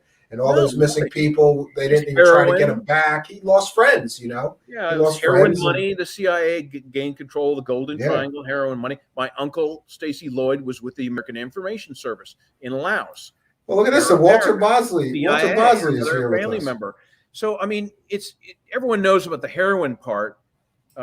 They made a movie about it with Denzel Washington too. It was much bigger than that. Yeah, they were shipping caskets back full of heroin, right? Oh, they were shipping whole plane loads with nothing but heroin. Yeah. Yeah, none of this body bag. That was the little dealers and shit. That was nothing. No, they shipped over shiploads. Whole cargo, army cargo planes, right? A cargo ship has a double hull for safety. Most ships have the double hull for safety, modern ships. You can pack whatever you want in there. That's how Onassis reportedly, Jackie Kennedy's husband, Mr. Onassis, the shipper, brought in heroin for Joe Kennedy. Yeah, Walter Bosley is here. Walter Joe Bosley, Kennedy Sr. with Mr. Bosley, he mentioned your book and how he used, some of the stuff from your book about the 1890s airship mystery. So shout out to Walter Bosley from the Walter Bosley channel. Well, it's good to see you both here. Yeah. Yeah, Walter's a brilliant guy. I mean, that story he dug out, I don't think anyone else in the world could have done it. I mean, Busby was good with a book. Another guy wrote a book, but Bosley put it all together with the occult, and it made sense. It takes some brain power. I had to read a couple of them twice, but I got it. I think I need to read some of his books 3 times to truly get it. Yeah, I recommend. They're very dense. They're good, but Peter Levenda, the SS and the occult. I mean, those are all good, and they make sense. But it only makes sense to people if you read all the books and then do a lot of deep thinking and consider the big picture. Otherwise, it just sounds like Nazi UFOs on the moon and Babylon, mystics and Satanists. It just sounds like Hollywood, Iron Sky movies, which they parody. I enjoyed that, though. I did enjoy They're that. making 3 movies. What are they trying to tell us? Maybe there's a little truth in that. For Hollywood, Star Wars, Star Trek, what the fuck? It's all fascism in space. I mean, what are they trying to tell us? I wonder, is some of that true out there? People say that, there's breakaway Germans out in space. I've heard that so many different times. Yeah. And it's an interesting concept. But it's an interesting concept. Yeah. Because they really had been genocided. The German people, Germanic peoples, the Visigoths, and everybody had been attempted genocide on them by the Romans and everyone else throughout history. And they finally had enough. And if you read the history, you're like, shit, they really went after the Germans. Why? Someone asked in the live chat earlier, and I know that you're like a walking encyclopedia of World War II history and knowledge. And I wanted to pick your brain about this. The various theories that much of the German high command escaped to Argentina, and that's after that there was UFO flaps. The Nazi command. Yeah. And someone asked, did you believe that Hitler actually escaped to Argentina? Because there's a lot of conspiracies about that. And, I know they DNA tested what they thought was Hitler's body, and it turned out to be not Hitler. That piece of skull that the Soviets had. Hitler had 4 doppelgangers, maybe 6. Body doubles, right? Had 2, and that's confirmed. Every world leader has a doppelganger. I got news for you. All of them, sometimes multiples. That's number one. The Russians found a doppelganger burned up outside the bunker. Hitler and Ava, either they willingly left or they were drugged and taken out of there, because Hitler was worthless to the German and the Nazi party at that time, except as a symbol. And so he was a powerful symbol. So if you drag him, even a dead body, you bury him in Argentina and you make a shrine, which is a story, that's a very powerful motivator for the neo-Nazis in South America, which we knew there were many. And so, and they migrated to America and NASA and everything, Project Paperclip. If he did get out alive, you have to remember Hitler was a sick man. He had been on a cocktail of heroin, belladonna, methamphetamines, and other big things. On meth. From Dr. Morell, his Dr. Feelgood, for a long time. And his hand shook either from the drugs or he might have had Parkinson's. By all accounts, the last film when he's shaking the hands of the Hitler Youth outside the bunker. I've seen that many times. Yeah, he looked a mess. Ava might have survived longer. I don't know. Either he died in transit or he lived for a year or two and then died, and they buried him in Argentina somewhere. Who cares? That's not important.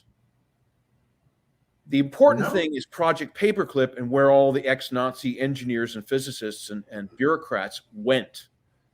And my grandfather, Paul Mellon, in the OSS in Patton, he said he saw a disc-shaped German aircraft in a hangar. And he said, "This is your grandfather." Yeah, I love that story. Your grandfather. Yeah, it was not the. Your grandfather saw a Russian flying saucer in an aircraft. No, German.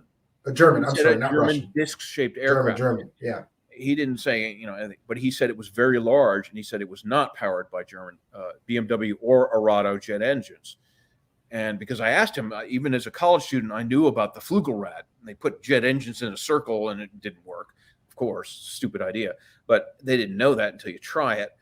And so he saw something, because he saw V3, and I remember him telling me about transistors, because I didn't even remember that until I heard Nick Cook in his book and J.P. Farrell and everyone say the Germans invented transistors. And I thought, shit, that's what my grandfather told me.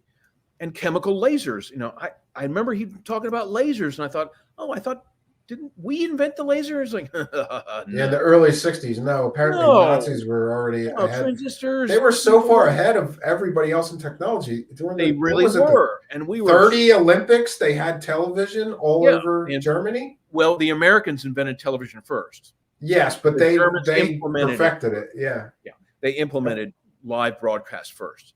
We have That's a great bit of message here for you from Peter de Havilland with a kind and generous £5 donation. He says, "Good evening from London. A message for John. Your cousin, the late Matthew Mellon, was an old friend of mine until his untimely death in 2018."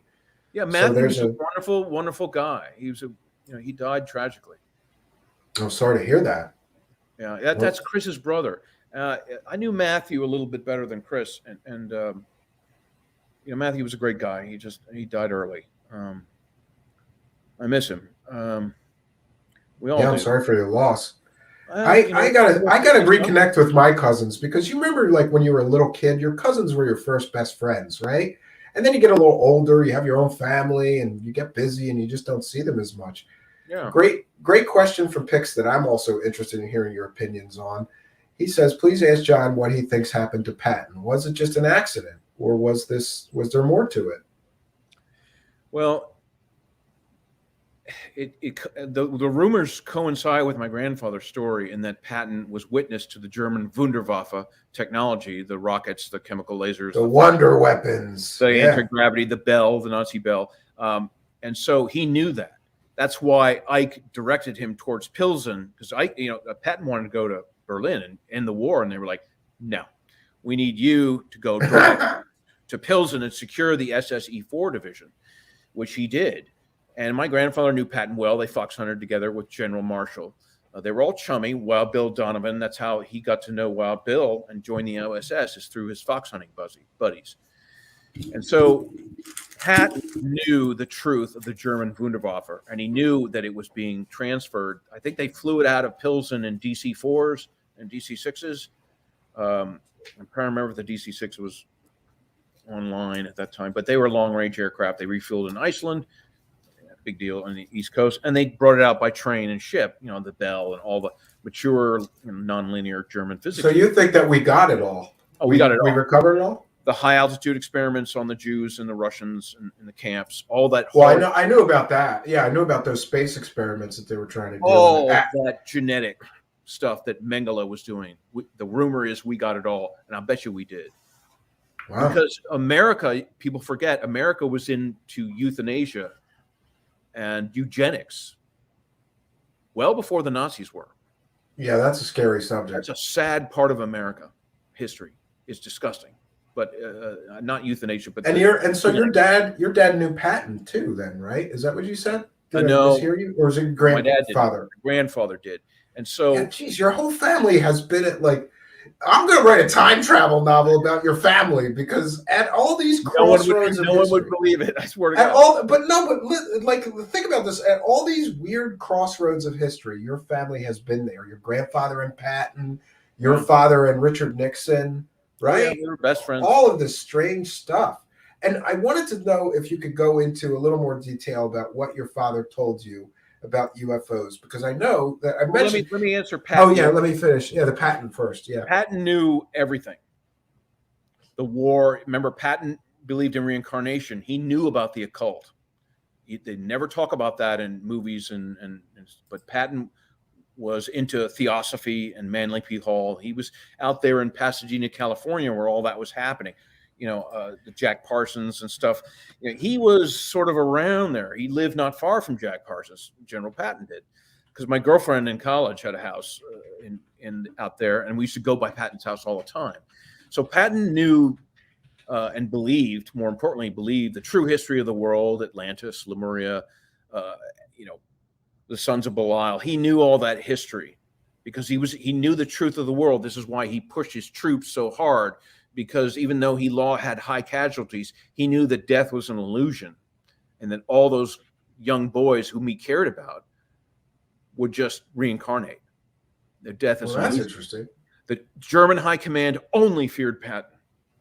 I've heard that. I've heard that mentioned in many books, that they were paranoid about Patton coming for them, and they weren't so concerned with a lot of the other generals. No, that's interesting. And probably the Prussian generals who were occultists knew he was one of them. And they were like, uh-oh, we've got a problem with this guy. He knows the truth of the world and how the universe works, and he's going to push his troops to the max. because he knows they'll just reincarnate. Their death is an illusion. And so Patton knew a shit ton. And I think probably he was assassinated, although it was a very weird accident. It didn't kill him. He, right away, it was a long, painful death. Maybe he was killed, or maybe it was just an accident. But whatever happened, the result was done. He was a liability. He had a big mouth, like I do. He just he spoke his mind. He was quite a character. I love that movie with what is the actor? I can't remember the actor that played George C. Scott. And George C. Scott. My movie. dad loved World War II movies. That's one of the reasons, John, that I'm so interested in World War II, because when I was a child, my father had all of these. He used to tape all these war movies off of the television and dub out the commercials, and then on a Saturday night, he would sit and watch 18 hours of World War II movies, and I would watch his stuff with him, And Lord Ludicrous Plaid, this is another good one, wants to know your opinion about Gary McKinnon, because he loves the story. And thank you for your support, Lord Ludicrous Plaid. And you're familiar with that, the English guy who claimed to hack into the NASA computers and find solar. Yeah, he was Scottish. Yeah, he's Scottish. You're right. I'm sorry. What is your opinion of that? I find him to be credible. I mean, yeah, I do too, because in an interview, TV interview, he said, "Look, I'm just a hacker. I don't know anything about UFOs or the space or care." Yeah, program. But he happened to find that. I don't really care, but this is what I found, and I think that makes him very credible. I think we're in an age where it's obvious we've got some presence in space. We have had since the 60s. Or by some accounts, the late 50s, NSA were on the moon with the Germans. I don't know, but that's a story. And I think we need to come to grips with that we have been out in space. How big it is, I don't know. Time will have to tell us that. But I think I will say this: the SSP vets, they have a point. They have a few points that are worthy of consideration, and that is a lot of their stories are very, very complicated and complex, and they all cross-pollinate. Now, that's not easy to do. A group of people just didn't get together in California and say, and a lot of them have, they knock heads, they have problems. That's almost impossible to do in my book, is to fake that whole narrative. It's just impossible. You can't do it. Now, everything is possible in the universe. I understand that. But it would be extremely difficult. And to what end? None of them are making money. I talked to a few of them. I think they're very smart and interesting people. They're not making money. They're poor. Well, some of them do. Some of them, the ones that reach the top tier. Well, let's not. Corey Good and a few others. Let's not mention some of those, but because they're not credible. Yeah. But and they have a problem with him too, by and large. But I'm not going to bash anyone because it's just not my thing per se. But the thing is, in my view, we have to start considering the wider picture on everything, and that means a lot of people are going to have to deal with what other people say, even though they don't like what other people say or even believe it. But you have to remember, 35 years ago, 1980s, I was barely reading a UFO book or two, and I would, watch a film or something. If you believed in the gray aliens abducting humans, you were a fringe, nut job, crazy, you're an idiot. Now that's UFO 101, and, now they're calling all these new people crazy, they're fringe, and they're fringe in the disclosure movement, which is all fringe. It's ridiculous. It's 25 years ago, they were calling Dolan and Greer and everyone. They were all, oh, those guys are nuts, and now they're like, conservative. They are, yeah, compared to some of the other out there narratives stuff. Now. And it's like, you have to see history over a long period of time, and that's, older people like me, we've seen this shit before. I've seen this Project Blue Book bullshit UAP task force, Pentagon UAP office bullshit before. They tried. Blue Book didn't work out so well for disclosure. Never worked out. They're delaying the inevitable, Stephen. They're just I think you're right. Delaying tactics. Scorched earth policy, get the disclosure movement infighting bitterly, leak out bullshit. It's the same old, intel war, but for some reason they have to start disclosing stuff. Otherwise, none of this would be happening. They would have said anything. Never would have come alive, and the Nimitz thing would never have come out. So they're getting pressure internally to do something, and they have to do something, even though it's next to nothing what they're doing. Drip, drip, drip. It's still the subject. And so here's another great question. Subject. And I'm sorry to be like, I don't mean to rush you, but there's so many great questions in the live chat, and you're like a walking encyclopedia of this stuff. So we want to take our best. Beware, kids, beware. Oh, man. So Properly Paranoid with a kind and generous $5 super chat. Thank you for your kindness and generosity and support of the show. Mr. Warner, what do you think happened to Dr. Hans Kammler? Do you think he supervised the production of the Glock or the Bell, the famous Nazi Bell project? Now, I've just read the new book on Hans Kammler.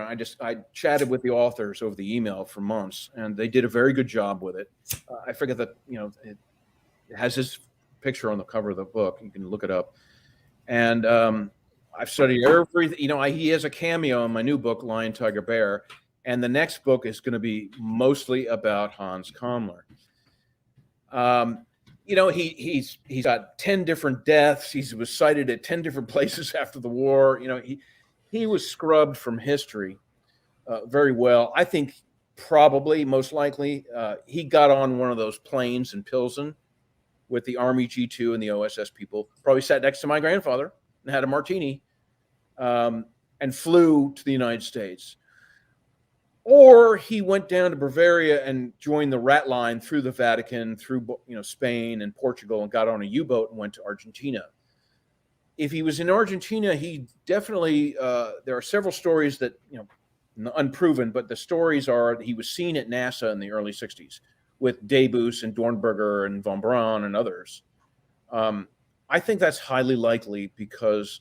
Martin Bormann had tons of Nazi treasure, trillions in today's money. They had it at Banco Tornquist in Argentina. And of course, Juan Perón and, Eva Perón, they got their cut of that, And there's still tons of Nazi loot probably down there and also in Switzerland with the Octagon Group, which is hard to find any information on. They spell it with an O, Octagon. It's a Templar cross. You connect it.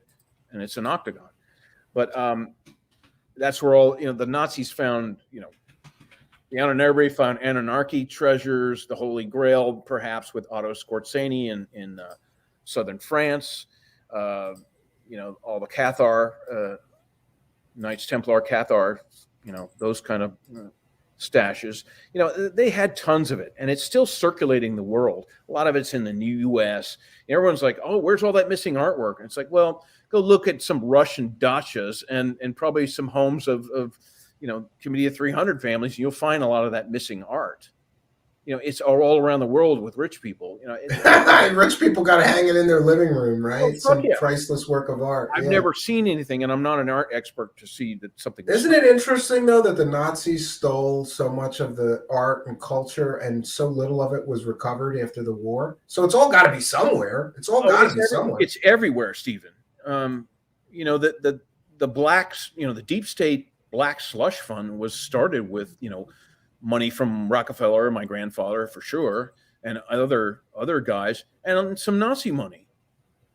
Now they've been able to do big bank fraud, most likely big bank fraud and other things, funding streams, drugs, and horrible things to supplement that. But I bet they have unlimited trillions in the deep state. Money is not the problem. Money is not the issue. Catherine Austin Fitts dug it all out, but I assure you, through the networks of Switzerland and the royal family of England and all this stuff, there's no money shortage for anyone in the deep state. Not a bit. Yeah, they just find black budget money, right? They create money. Big banks create money. They print their own money. That's one of the big reasons for inflation. I believe that. Oh, sure. I've been following the money supply recently. Yeah, none of the other explanations make any sense. I'm wondering how these politicians and everybody don't know what the problem is when they're printing trillions of dollars. Some of them know. They know. Yeah. but they can't talk about it. They have to talk about non sequiturs. Well, I can't speak to that, so let me talk about this. It's like what Lou Elizondo does. He's like, well, I can't speak to that UFO that you saw out in the parking lot, but, my Aunt Carrie in West Virginia, she bakes apple pie and it looks like a UFO, and we used to throw the pie pans around. And he goes down this dirt road. The question. I wanted to get back to. We're running out of time, but I definitely listen. This history stuff, I could just do this for 5 hours. But people really want me to. I had a few requests because of your outspoken nature about Chris Mellon and Lou Elizondo. Here's the problem that I have with Lou Elizondo. He claims that he's a disclosure advocate, and then he makes these bombshell statements like, "We have captured craft, we have biological samples, we have all these things," but then he won't tell us the rest of it. And to me, and then he'll point to his NDA. I have to be very careful here. It's like a dance with him. And to me, if you got the goods on alien biological samples, and let's say he does have NDAs and clearance problems if he talks, but wouldn't they be upset with him for just saying that much? Just as upset as they would be as if he told us who has the biological samples, where they were obtained, what happened to them, what the outcome was of the study of them, and where they're at now. It makes no sense that he does this dance, because if that's answered your own question. He doesn't make any sense. He's a trained counterintelligence officer.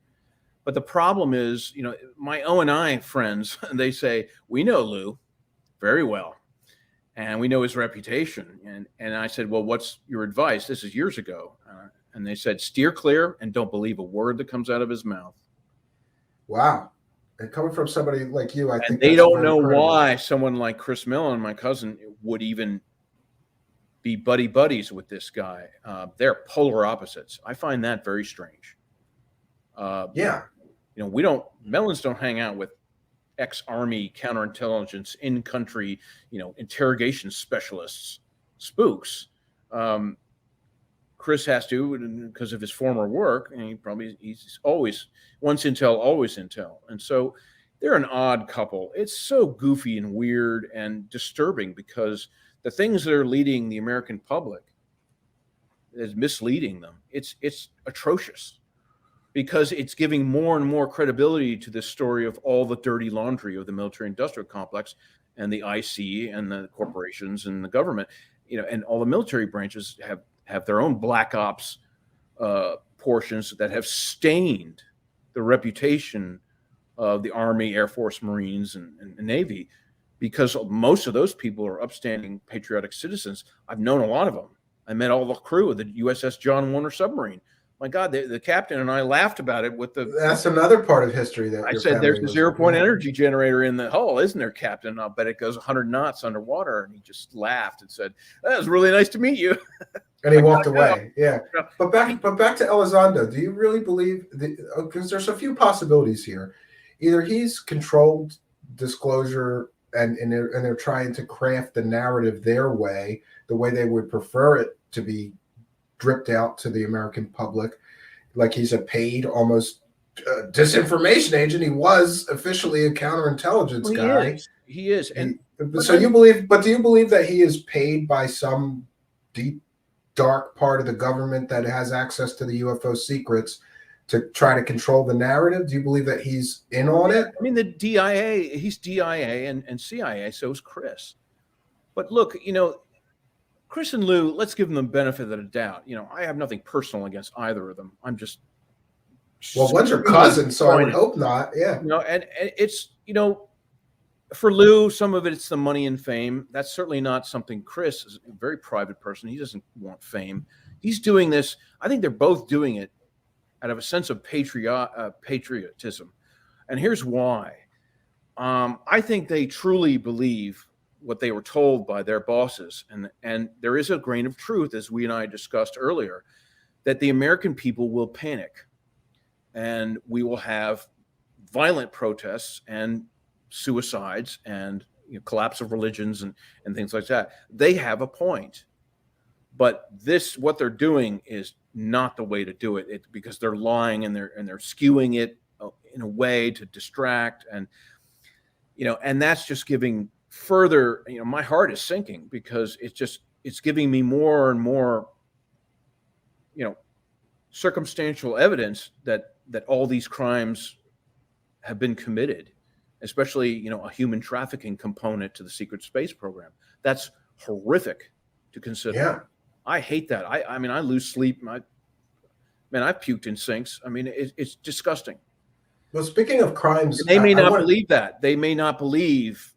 Chris said he doesn't believe the wild stuff. He said that to me. He said you're into too far into the wild stuff, like Tom DeLonge. I said, Chris, even if 10% of that is true, it is absolutely astounding.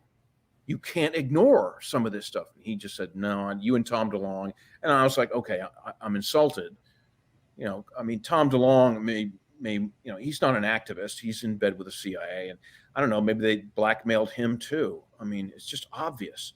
Well, speaking of crimes, Tom DeLonge, Lou Elizondo are heroes. I'm like, yeah. Are you kidding? These people you mentioned crimes though, and I don't want to put you in a tight position, but I have said that the TTSA came out to investors in a press conference or press conference, and they said, we're going to build a revolutionary spaceship with a revolutionary power source that's going to change the world, as they were soliciting, investor money. Those ships had already been built. Yeah, but they didn't produce anything for the investor money. So my point is, isn't that investor fraud? And shouldn't they have to answer for that, both Chris and Lou, because they were part of the organization? They just sort of walked away and went and left Tom holding the bag going, oh, we didn't say nothing about building a spaceship. Tom did that, and nobody asked them questions about that. And that bothers me. They do media appearances. Why doesn't anybody say, hey, where's the spaceship you promised investors? Where'd all the money, 30 million go? Those guys they're above the law. Like a CIA person would be. Right. Anyone government or military is above the law in a sense. The law, sadly, and Jordan Maxwell speaks to this, who I think is a great researcher.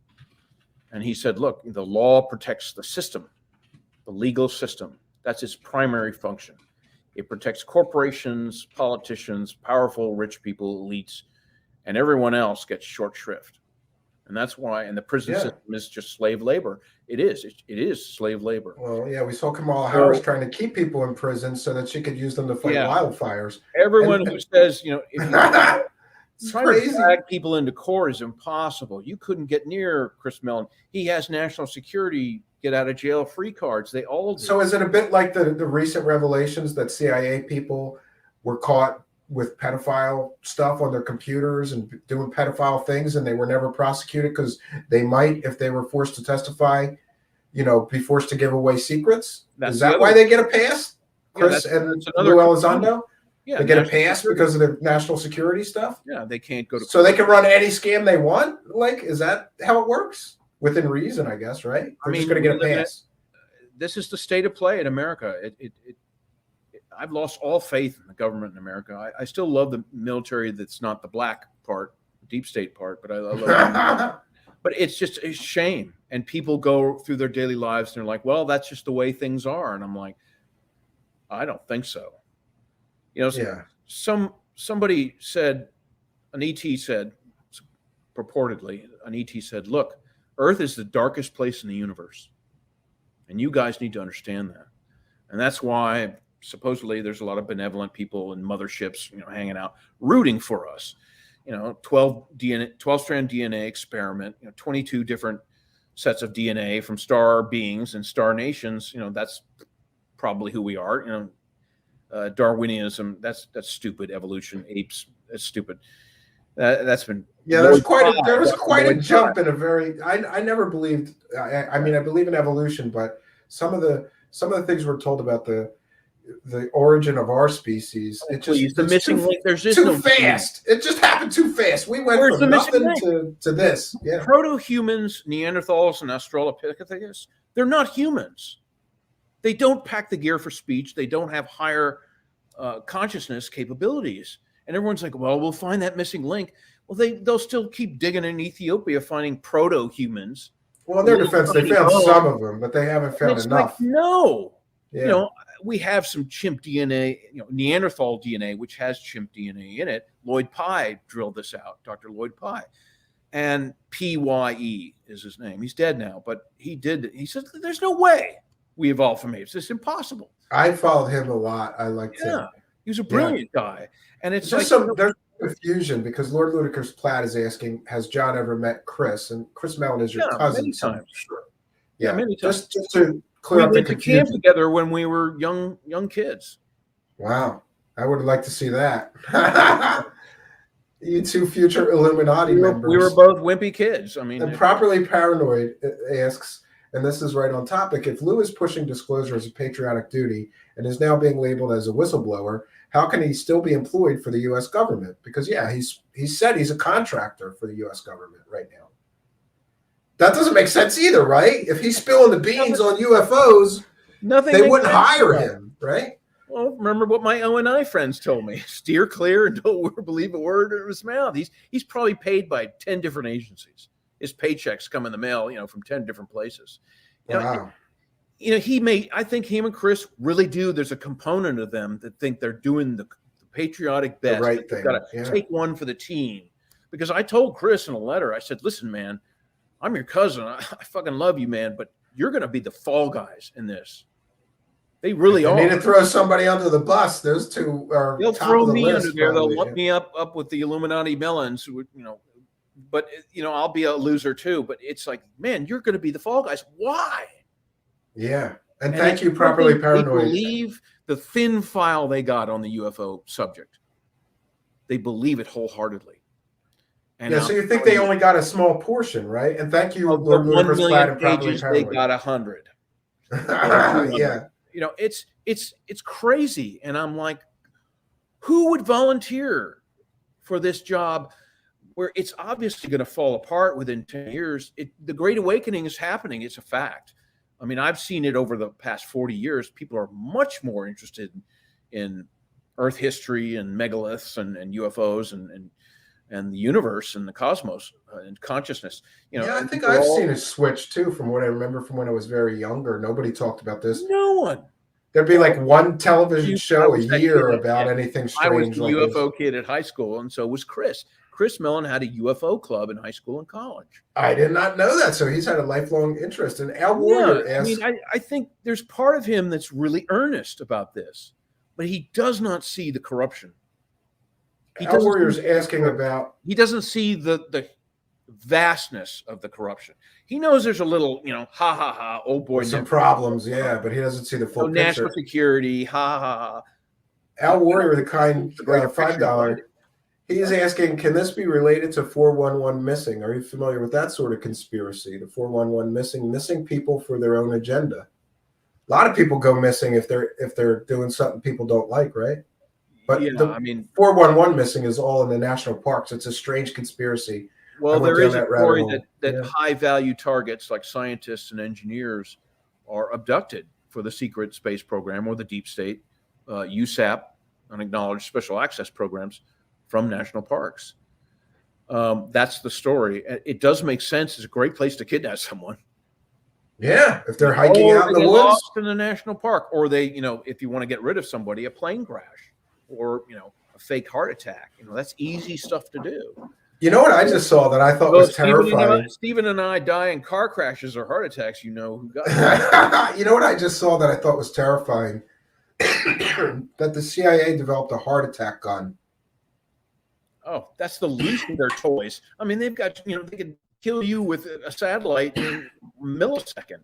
But that's crazy. They went to the trouble of developing a heart attack gun that shoots a dart that injects a chemical, and then the dart dissolves so that there be no, and it just gives people a heart attack. Right. And it looks to a medical examiner. It looks to a medical examiner like this is just a routine heart attack. And most people, they wouldn't do an autopsy even. They just go, it's a heart attack. That's just James Bond spy stuff, like the Russians with the little tablet of beryllium. But it's terrifying that our government is doing that because we don't know they're not using it on American citizens or whatever. Man, they do whatever they want. Everyone in the deep state does whatever the fuck they want. And honestly, there's not much we can do about it except talk about it and spread awareness of possibilities and theories. There's no conspiracy theories, there's conspiracy information. what people do with that information Yeah. is up to them. Everyone's going to say, words are liars, an asshole. Okay.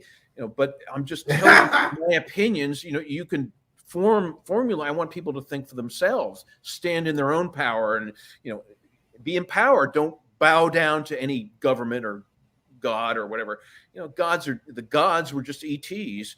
I don't know. A lot of people believe that. Probably a god or source. I've gone back and forth because at first I went, no, Sitchin was wrong about so many of his translations, but then when you see the real translations, even it's still compelling evidence. Yeah, Lord Ludicrous Plaid wants to know, and this is a great. He got a lot of stuff wrong, but he got a lot of stuff right too.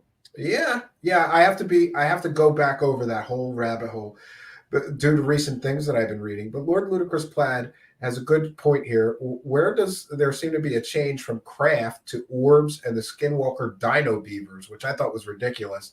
Is it to keep the eyes, and this is my theory, that a lot of UFO stuff is to keep the eyes off of drones, black projects, and military technology? And he says, great show. What do you think of that? Do you think that there's a concerted disinformation campaign where UFOs are used as cover for black projects? Because I really believe that. The whistleblower, Richard Doty, he was a counterintelligence expert. He says that.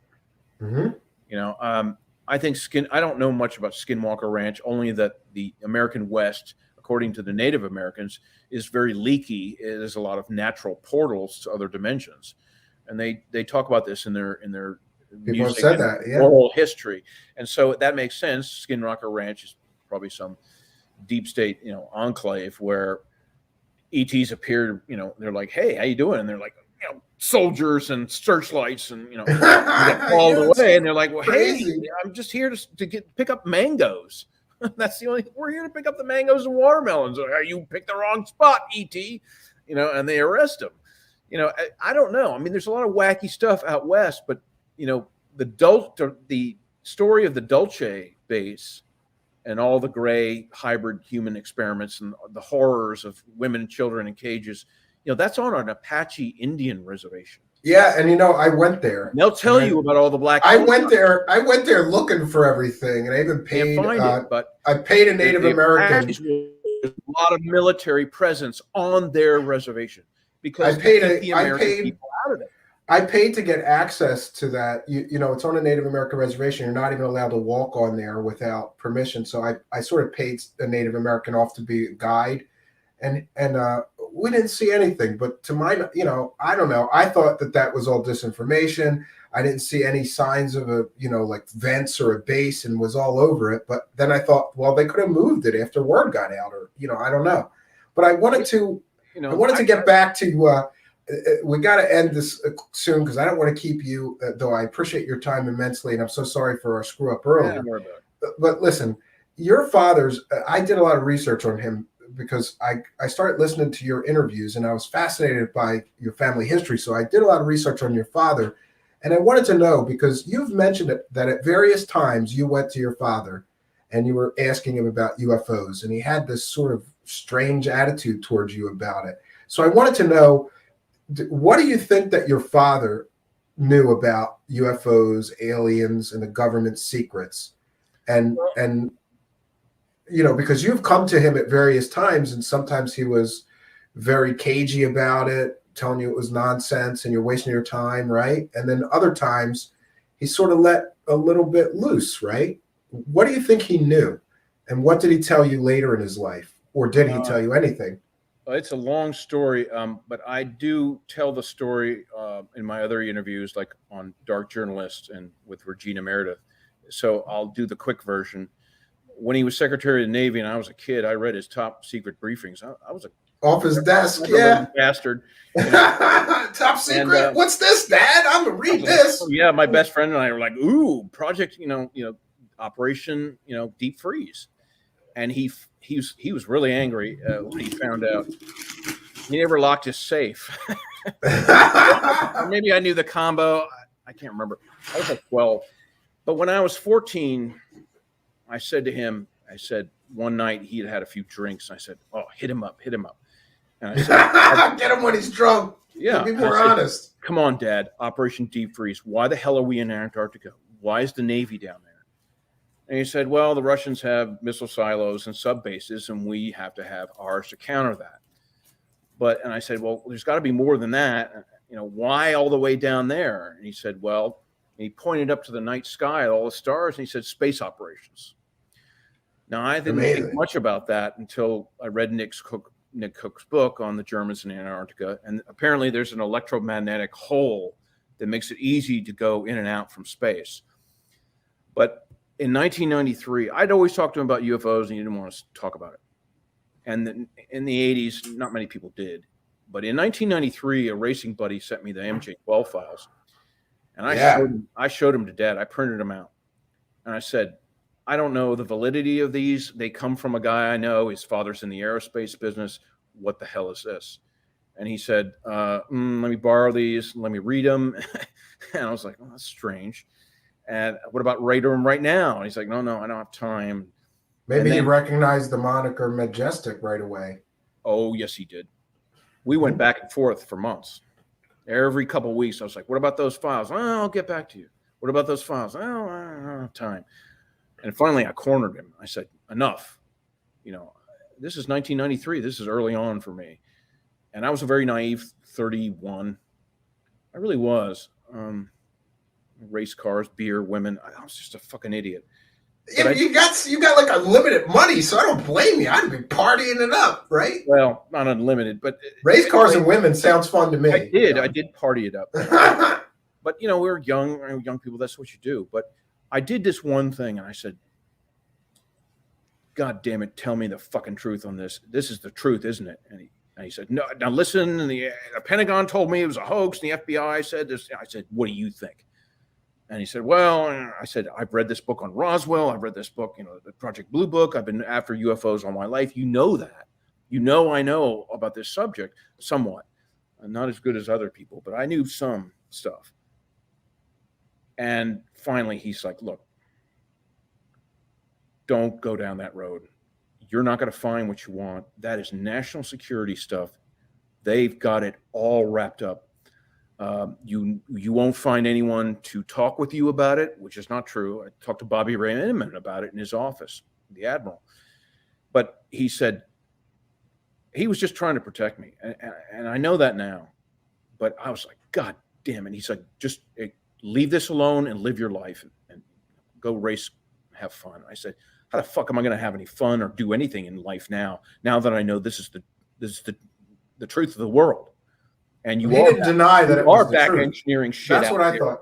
And maybe I thought was interesting is he didn't deny that you knew the truth.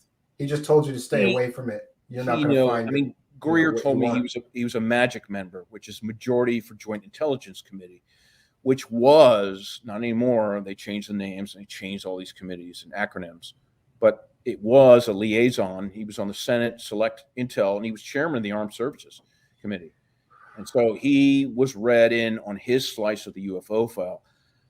But what my dad did was kind of smart. Throughout my travels with him all over the world, in Russia, and naval bases and military people, Buckingham Palace, he showed me the deep state firsthand, but didn't call it that or didn't say that. I have stories that I'll relate, on the Farnborough Air Show where we had to go meet, some royal duke. And he was an asshole. And I said, what does this have to do with Air Force procurement? And he said, it's all wrapped up together. We have to deal with these people. Now, it's complicated, but he basically, he couldn't tell me anything. But what he did was smart. He took me with him everywhere. Yeah. Didn't you meet the Queen of England too? Oh, many times. My grandfather was good friends with her, and Andrew Mellon was good friends with the royal family. He was ambassador to England. That's amazing. Yeah. So that's a whole nother story, and that gets into the occult side. But my dad, what he did was he showed me. And a lot of times I was like, well, this is cool, a naval base. And, we'd be on some carrier and there'd be some lights on the horizon and all the crews going, ooh, what's that? And so I would see UFOs, but they wouldn't call them that. And so what he did was he took me and showed me the world firsthand. And then we would go to third world countries and see, dead bodies and war zones and things like that, really disgusting things, because he wanted me to grow the fuck up. And he knew I was going to do something like this someday. And before he died, he urged me to come forward. I never would have without him.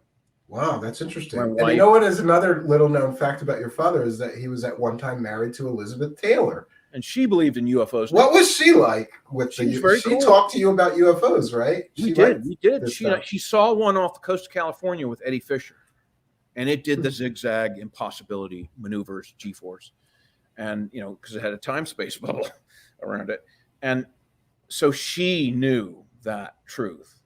And they tried. She and Eddie Fisher and maybe some of her other husbands, they tried to get some information, and they were just like, fuck off movie stars. Now, of course, today they use movie stars as mouthpieces for disinformation. But we got Demi Lovato's a UFO expert all of a sudden, and now she can Marilyn talk to Monroe, aliens. definitely mind controlled and CIA and K Ultra stuff. But she believed in all that, and she was very cool and down to earth. So, but the thing is with my dad is, I came to realize that even though 9/11 came around and I grilled him on the Pentagon hole. And I said, this was a Tomahawk, wasn't it? There's no plane debris, no wings, no indication. Nothing at the Pentagon. He said, I will not talk about this with you. And by dint of him refusing to talk about something, he's telling me in a roundabout way, yes, it was a Tomahawk. Now go piece it together on your own. And even though he can't say that verbally, by his actions, he made me do that. And so I would get even more curious and I was hooked after 9/11, like a lot of people. I knew the deep state was really real. And I was there the day before and the day after. I lost a friend in the towers. And it's a miracle. I was at the hotel across the street. I would have been killed. But it's weird. And I'm down there the day after in the ground zero with a shovel with my friend, and there was nothing to do. And so I knew that's when I really got shiver went down the spine. And I knew, holy shit, I bet the UFOs are connected. And it all was. But he couldn't talk about a lot of stuff, but by his actions and what he would do with me, he showed it to me.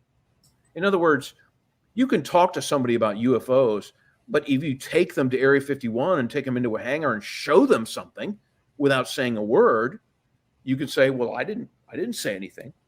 Yeah, you could pass a polygraph. I never said anything to you about this. Somebody. And but in the Majestic 12 files, he was like, yeah, they're real. But that's amazing. But leave it alone. Such an amazing. Your father was such an amazing guy. I was fascinated reading. Well, up on he him. did his part to keep the secrecy going and the status quo going. I'm not happy about that. But he's a naive guy too. I mean, he's nowhere near as knowledgeable as I am on anything. But he was a smart politician, and he was smart. He wanted me. He said, "Do you want to come on this trip? It's going to be. You need a security clearance with the CIA. We're going to meet Gorbachev.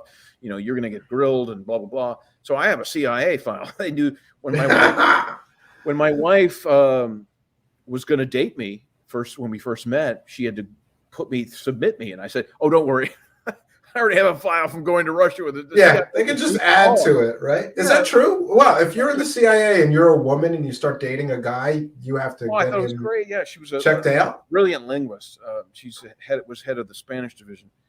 But the thing is, my dad took me and showed me the world, a slice of the world most people don't get to see. Yeah, like I said, you got your family has been at the crossroads of history. You met Gorbachev, the Queen of England. Yeah, he would say, "Look," he'd say, "Look, you need to pay attention when we go in to meet Gorbachev. You need to listen and shut your mouth and listen to what's being said, because you need to start reading between the lines."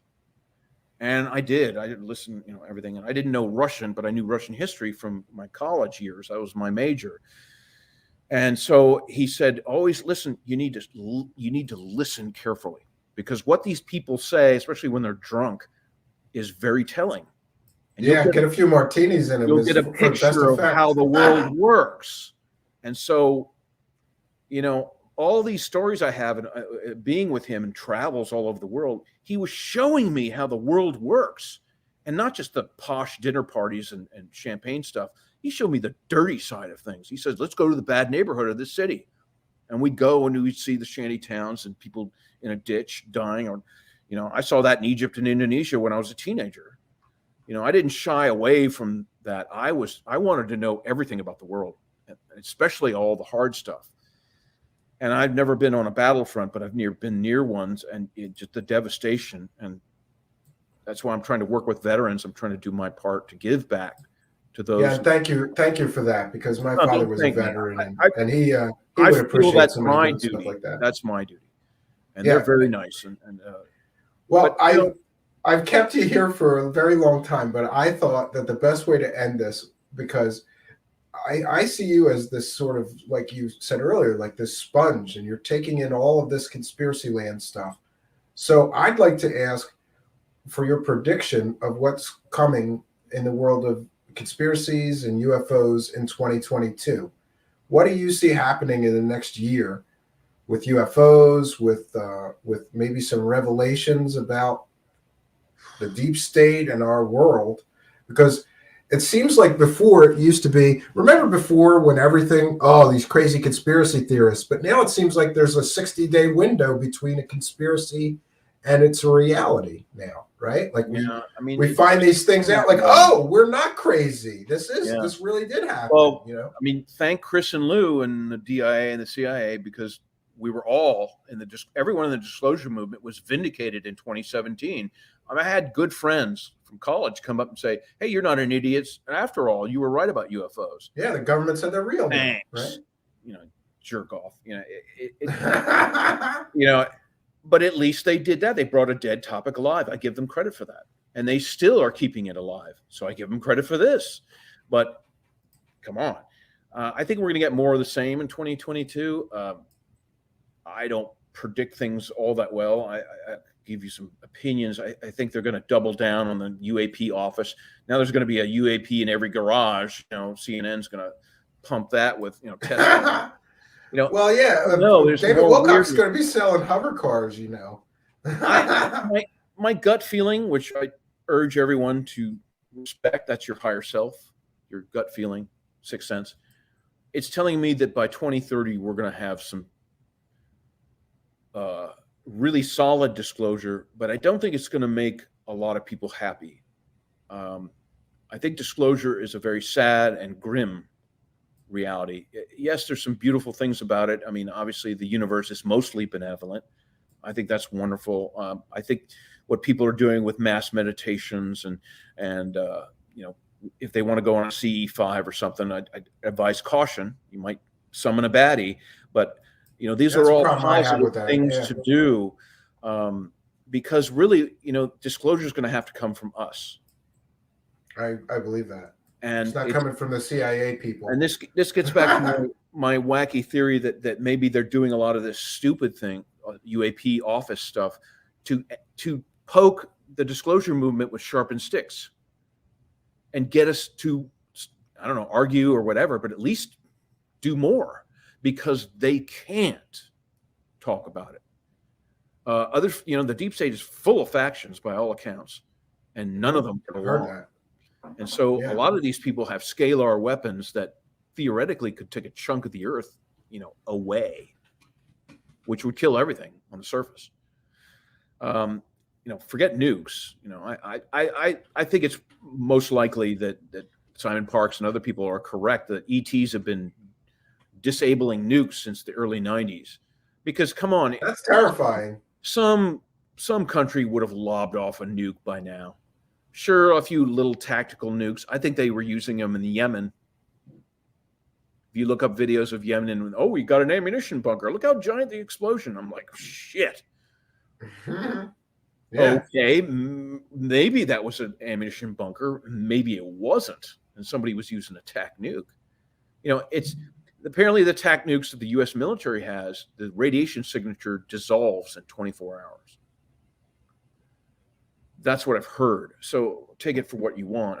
This kind of stuff. Yeah, and I've recently found out through researching some stuff about nuclear weapons that there's nuclear weapons that don't irradiate. They simply explode an area. So the radiation for some of these weapons is purposeful.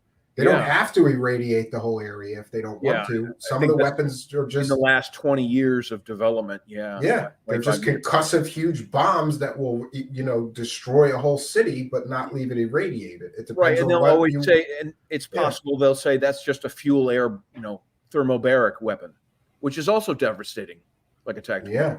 So you can use either or, depending on the application. Maybe underground you can't use a thermobaric.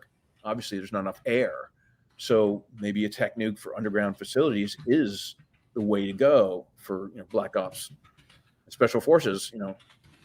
If we got it, we're going to use it. If we got a weapon, we're going to use it. That's the American way. We're great at dropping bombs on people, especially brown people. We like to do that. Yeah. I remember when I was a kid, I used to cry on the. My sisters and I would cry when we'd see the big bombers, the B-52s, just leveling villages on TV. I think that's why I never went in the military, even though I'm very fond of the U.S. military and its people. And don't you think you like policies or the deep state, but the people in it and who are doing a hard job on submarines and shit. No, I respect that, but don't you think if you wanted to? I never went in it because I got this. I think my generation who saw Vietnam, we got a bad taste for it. I mean, I burned my it wasn't a draft card, but it was selective service. I burned that in high school with all my friends.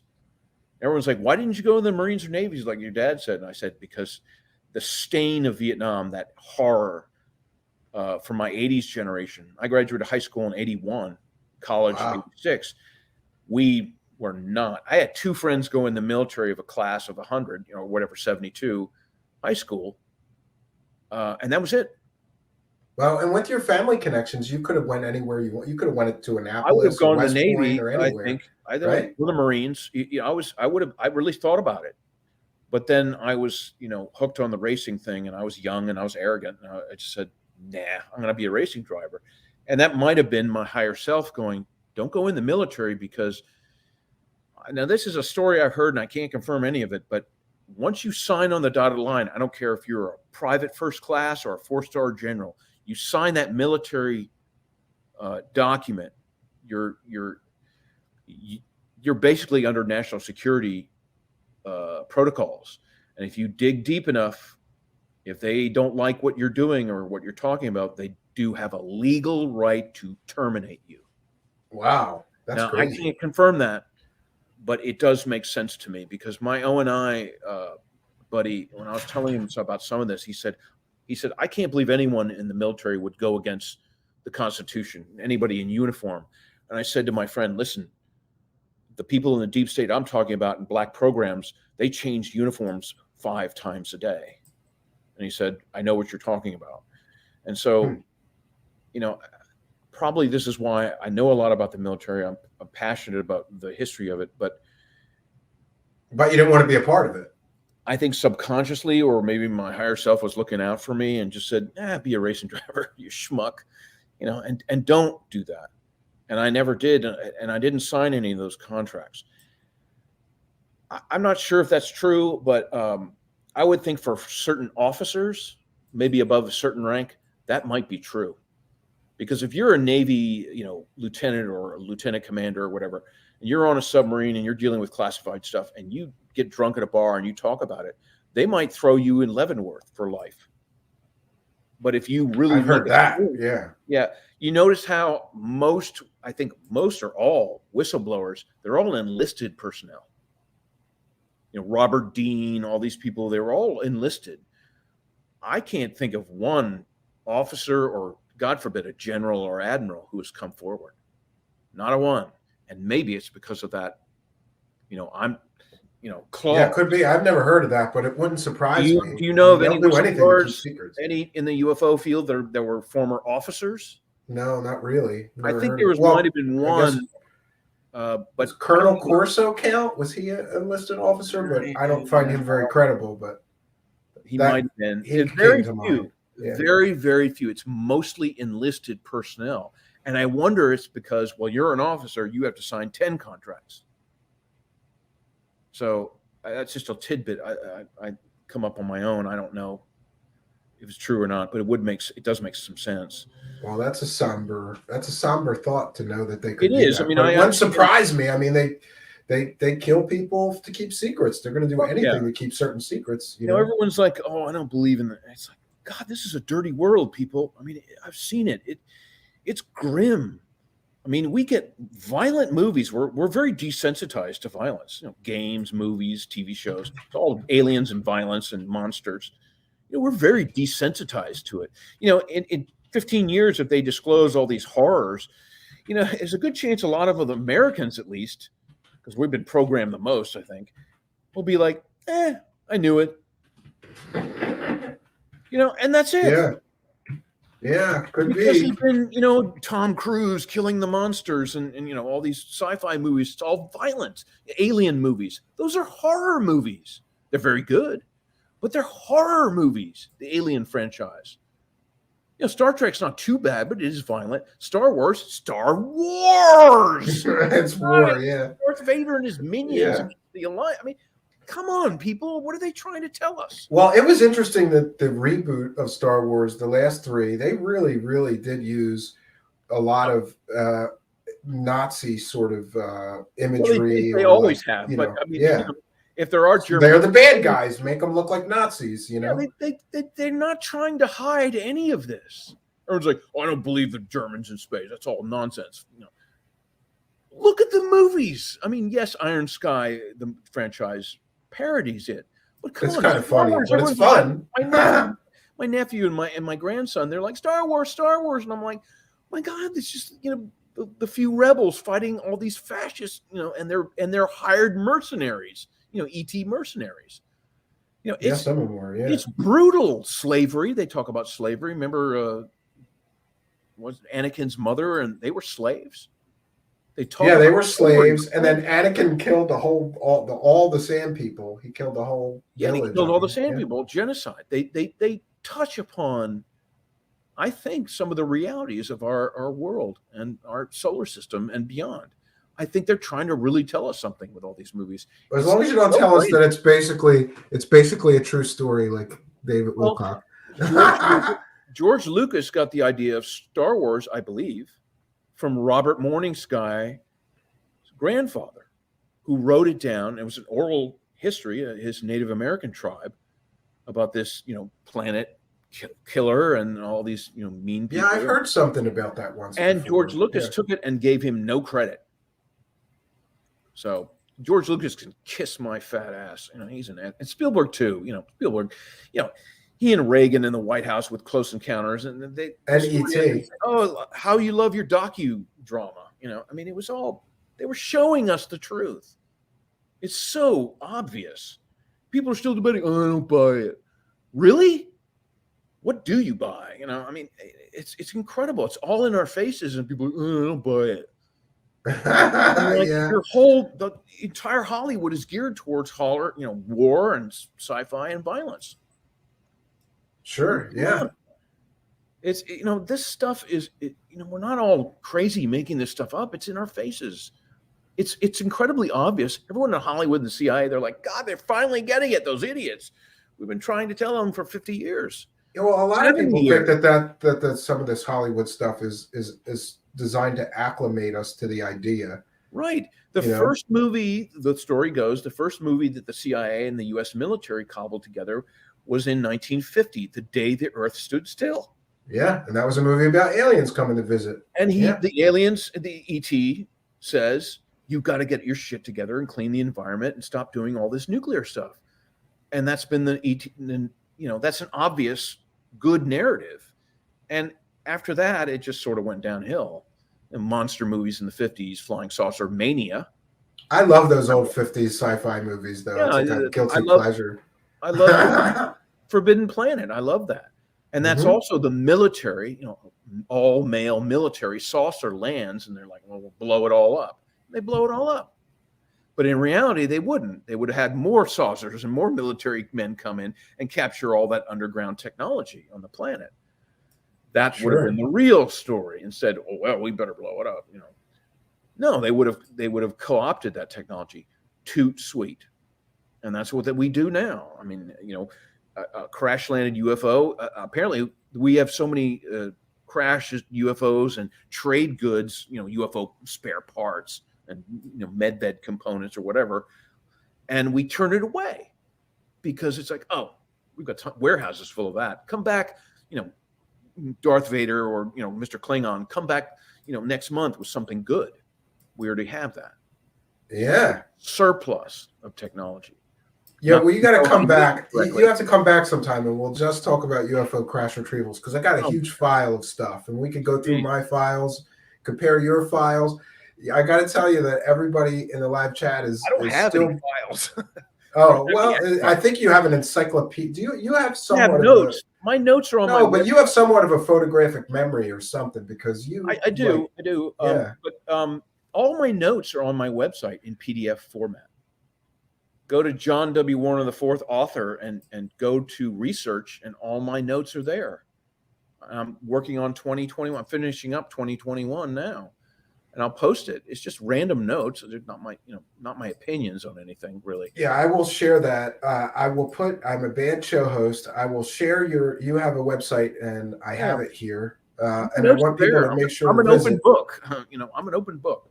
I share. Yeah, what's funny is I started seeing you on all of these shows and listening to your interviews and finding you fascinating. And then I followed you on Twitter, and I think I tweeted at you or sent you a message, and I was like shocked. I'm like, wow, this guy said something back to me. That's amazing. But you're not like some rich prick that doesn't, elitist. I'm a rich prick. Well, I know, but you talk to everybody, and I enjoy everyone's opinion. My dad was like that. Liz Taylor was like that. They were people persons, and so they I got my love of people. A lot of my friends are blue collar and middle class. A lot of old car nuts. But rich people don't have time. They don't have time. All my rich friends, they don't have time for me or my wife. They don't. They're lost. They're lost. I don't want to talk about UFOs for 5 hours. I love them. They're nice people. I find people that aren't mega rich. I find them just as or more interesting because they don't put on airs. They're like, oh, well, I've got to go, to Paris and to pick up my hamburger. They don't do that. And, but you can sit down with these veterans or people that I meet and I know all the time, and they're very interesting people. And I've always been that way. Growing up, I didn't have just rich friends. I grew up in DC. Half my friends were black, and they weren't wealthy, or I had a few wealthy friends, but most of my friends were just middle class, upper middle class, or lower class. I don't know. I grew up poor, and we hated all those. We thought people that lived in the suburbs were rich. We thought those kids were rich. They got a pool. What are you kidding me? They got their own pool in their backyard. These rich pricks. We hated them. And I was in wrestling, and we used to love going to the rich neighborhoods because we couldn't believe the size of their stadium kind of places and the resources they had. But the funny thing is now my kids are suburban kids in a very, I would say, wealthy, affluent area. And so, I want to drive them back to the hood someday and say, this is where Daddy grew up. Well, that's part of the control system of Earth. You've got religions, you've got wars, militaries, police, governments. You also have racism and the caste system to keep people fighting and angry at one another. If we all got together, if you picked a random 500 people, all divide and conquer, and put us in a big room, after a week, most of us would be good friends, because it's like, wow, I didn't realize, you poor people, I don't hate you, and you rich pricks aren't all that much pricky, something. I told you I had my revelation. I was very fortunate in that I had a very great wealthy person mentor me. That changed my life because he didn't have to take the time to mentor me about business and how to be successful, how to get things done. Yeah, he really helped me. So after that, I got to give everybody a chance. Pix has a very important question that he really wants you to answer, and I think I understand it. He says, what one thing should we all know, or do you want to share, John? Is there something important that you want us all to know or that you want to share? That despite our caste systems and racial tensions, we're all equals. In fact, it's said we're all equals in the cosmos, everyone. It's just the illusion of separation and that one person or one race is better or than the other, our overlords. That's all an illusion. I've seen this, different groups of people from all classes and races come together at events and functions. And, I've had people say, wow, those guys weren't the assholes I was thinking. It's all gerrymandered and constructed, race wars, inequality, all that. It's all, from above. The whole control system of the world is like that. They foment that. Isn't it convenient that a cop killed another person in Chicago whenever they want to rile people up and distract them from something? Yeah. I hated to see George Floyd die. That cop was a psychopath. But how easy is it to, most cops are good people, and the 20% a little shady. But, somebody who needs money, pay him $100,000, your family's set for life or whatever. You go to prison for killing somebody we want dead, and look what happens. Race riots and burnings and all these things. That's a very easy way to foment dissent, to distract people from this, that, or the other that they don't want you to focus on. I wish everyone understood that, how easy it is to do that. It's very, it's so sad. I am a terrible show host. So right now I'm putting the link to your website and the link to buy your book in the description of this video. So if you're interested in John and want to get his book or visit his website, the links will be in the description to be able to do that. Yeah, Lion Tiger Bears is a good read. The first book, Little Anton, is too long for most people, but the second book is exciting and fast paced. So I don't think it was too long. I think it's some people do, but most do. You could skim through it and then just go to book 3 of Little Anton. But Lion Tiger Bear, I wrote that. My wife read it in 2 days. Oh, that's interesting. And it took her 6 months to read the first one. So, that has to be terrible for her, right? My wife's the same way. Like, I write music, and sometimes I say, "Here, listen to these songs," and she doesn't, or she doesn't have time, or my wife same thing. Read this book, and your wife's like, "Oh no, I gotta read this whole thing." Right? She sneaks onto my laptop to read chapters because I only there you go to read. So she's very sneaky that way. No, she got very interested by the time I finished the first one, and now she wants to read everything I write, but I don't want to ruin the story for her. No, that reminds me of a really funny joke, John. I have a friend whose wife snoops in all of his computers, right? She snoops. She wants to know what he's looking up, what he's doing, who he's talking to. So you know what he did? No, this is great. He started searching how to tell your wife that her vagina smells.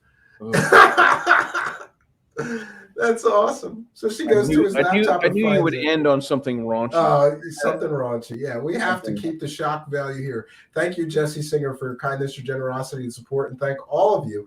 And we have Pix with a kind and generous $5 super chat, and Al Warrior with a kind and generous $5. Space Exposure, great show, Stephen. Mr. Warner is very informed and interesting guest. I can't disagree with you. Thank you all for your kindness, your generosity, and support, and especially thanks to our guest tonight, which I hope you're going to come back, because I'll tell you right now, people are going to bug me to bring you back because everybody's still got 100 more questions, right?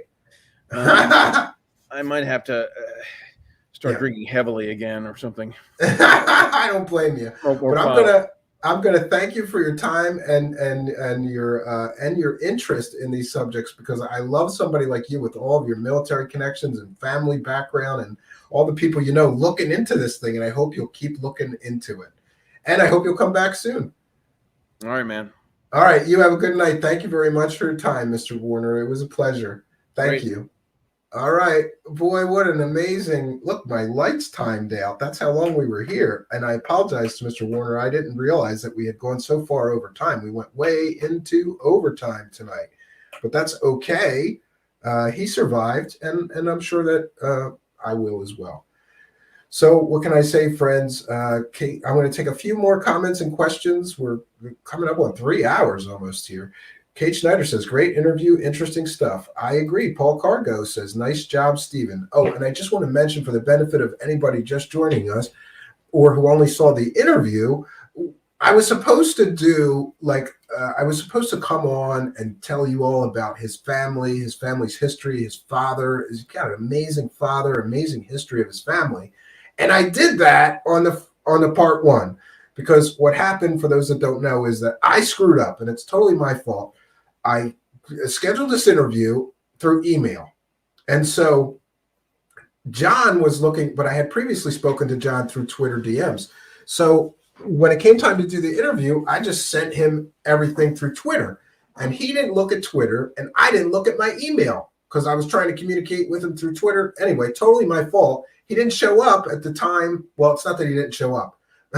He didn't get the link to join the interview at 7 p.m. earlier Eastern time tonight. So what I did is start telling the whole story of his background and his interest in Nazi UFOs and all these strange esoteric Conspiracyland topics and all that stuff.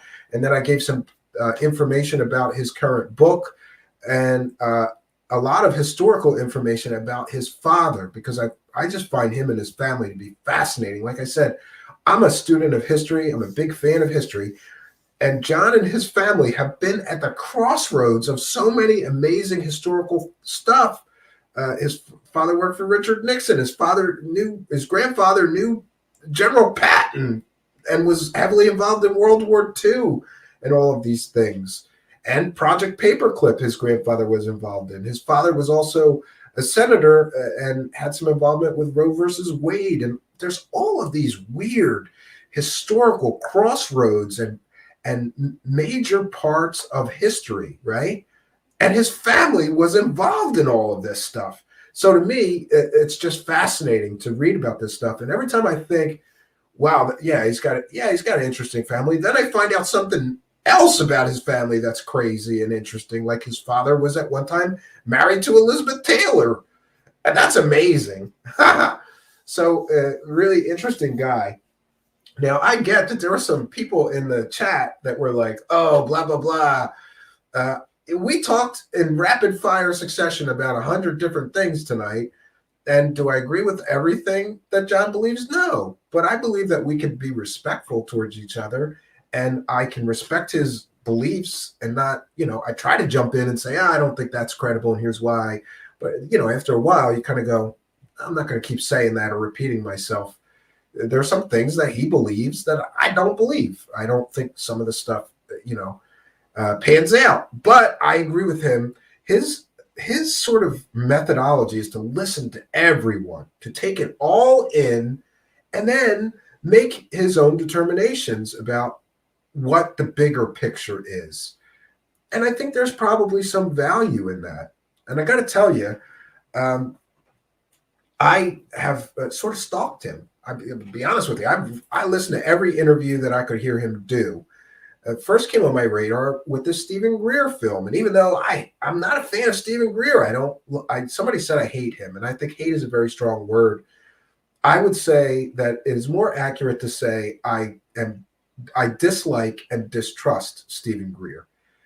But I first found John through Stephen Greer's documentary. And I went, John Warner, why does that name sound familiar? Who is this guy? So I looked him up.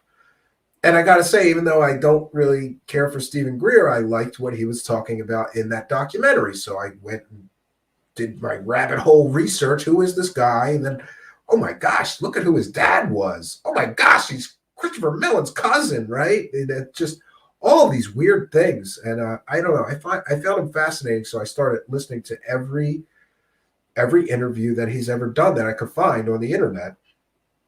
And like I said, I disagree with some of the things he believes. Two people, even if he and I are intensely interested in some of the same exact things, especially Nazi technology and hidden history and revisionist history, right? And conspiracies and all of these things. But we're not going to agree on everything. And some things that I'm sure that some things that I think are true and real and credible, he doesn't believe, and vice versa. Pix, I didn't really give, and here we go. See, leave it to Pix. Says, you gave him a pass on good. John's approach to take it all in is exactly what I've been trying to share with you. No, Stephen, you hate Greer, own it. No, I dislike him. I try not to hate anybody, Pix, because hate requires energy. You know what I prefer to do? I prefer to either dislike, which requires just a little bit of energy. Like hate, you got to really put the energy in to hate somebody. Like, I hate that. You know, dislike is like, I just don't like them, right? It doesn't require very much energy to not like somebody. Ideally, if I was a better person, Pix, I would say that the best thing for me to do, and somebody taught me this when I was very young, is don't hate somebody. Don't dislike them. Be apathetic, because apathy requires zero energy. You just don't care. But I do care. So I suppose I will use the word dislike, right? In the case of Greer. My point being, I'm sure there's things, and I don't know that I gave him a pass on good. My take, having heard all of his interviews, is that he doesn't believe good and thinks that good is way, that good is not credible. But John is very diplomatic. He doesn't except for Elizondo and Mellon, I haven't heard him say bad things about too many people. I even heard him, like I said, I heard him on an interview with that woman he mentioned, and she was talking about all her past lives and her superpowers. And she's on the same show as him. It was him and her and an interviewer. And this woman was saying all this wacky stuff. And John is just talking to her like, yeah, well, that's very interesting what you said about the secret, the reptilian aliens in space, because I've read this, or there's this from this book. And he starts rattling off all these books that mention reptilian aliens. And I was kind of fascinated that this girl was saying all kinds of crazy woo, way, way out there on the wild side of conspiracy stuff. And she was saying this stuff with such nonchalance, like, when I met the reptilian overlord space commander and all, I don't know, I'm paraphrasing, but she said, and then she starts talking about her superpowers and how she's empathic and psychic and all of this stuff that to most people, even people that are into this stuff, would be like, well, she's a little too out. John was very, very nice to her. He was very, very kind to her. He didn't disparage her or her beliefs or her experience. I don't know. Something about that I found fascinating. Plan B says, I heard him on Dark Journalist. I haven't heard that interview yet. That one's on my list still. Yeah.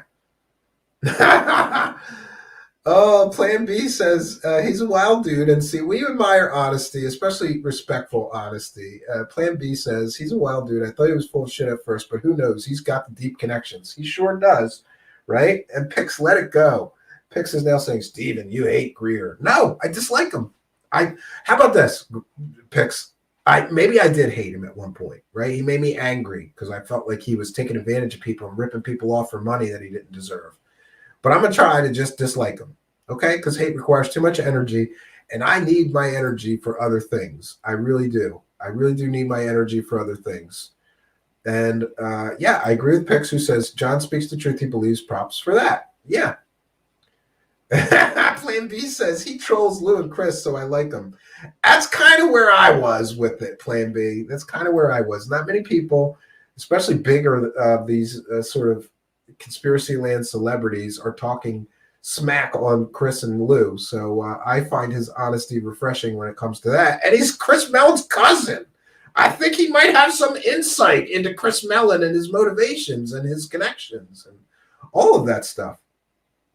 Dorothy Hawkins says, I found Greer when the Disclosure came out. I found him before that. I watched him on Larry King before the Disclosure Project. He was around, just not quite as at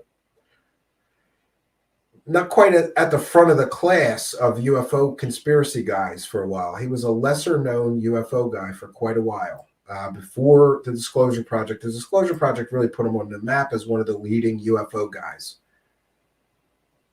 Space exposure. The Disclosure Project changed my paradigm. Yeah. John says, Pick says, John is awesome. Love the guy. He misses a lot of stuff, but he nails a bunch too. Yeah. BS alert, buddy. That's like asking about Liana, the Star Traveler. Only Warner has been on a podcast with her.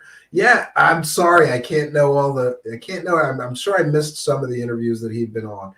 And like I said, he's very open-minded guy, and he likes to hear the wild stories. He likes the wild side of conspiracy story, right? That's where we're at, right? Archaic Revival says, Truthseeker, you're the Tomax to my Zaymon. And I actually know what that means. You're talking about G.I. Joe, the Cobra guys, Tomax and Zaymon. I have not heard of those guys for so long.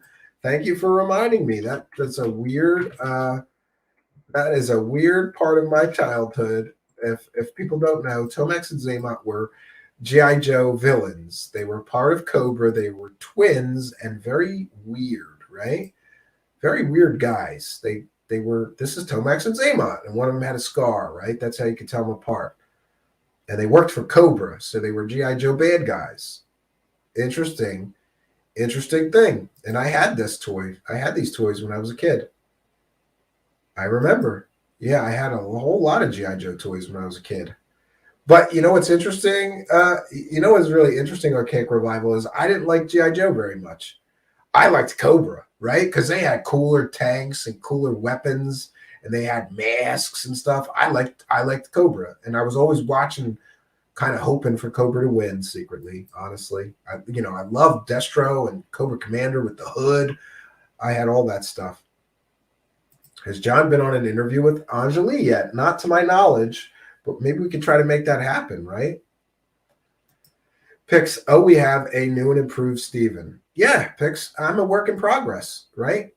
I don't know about you, but I try to continually improve myself and try to make myself a better person.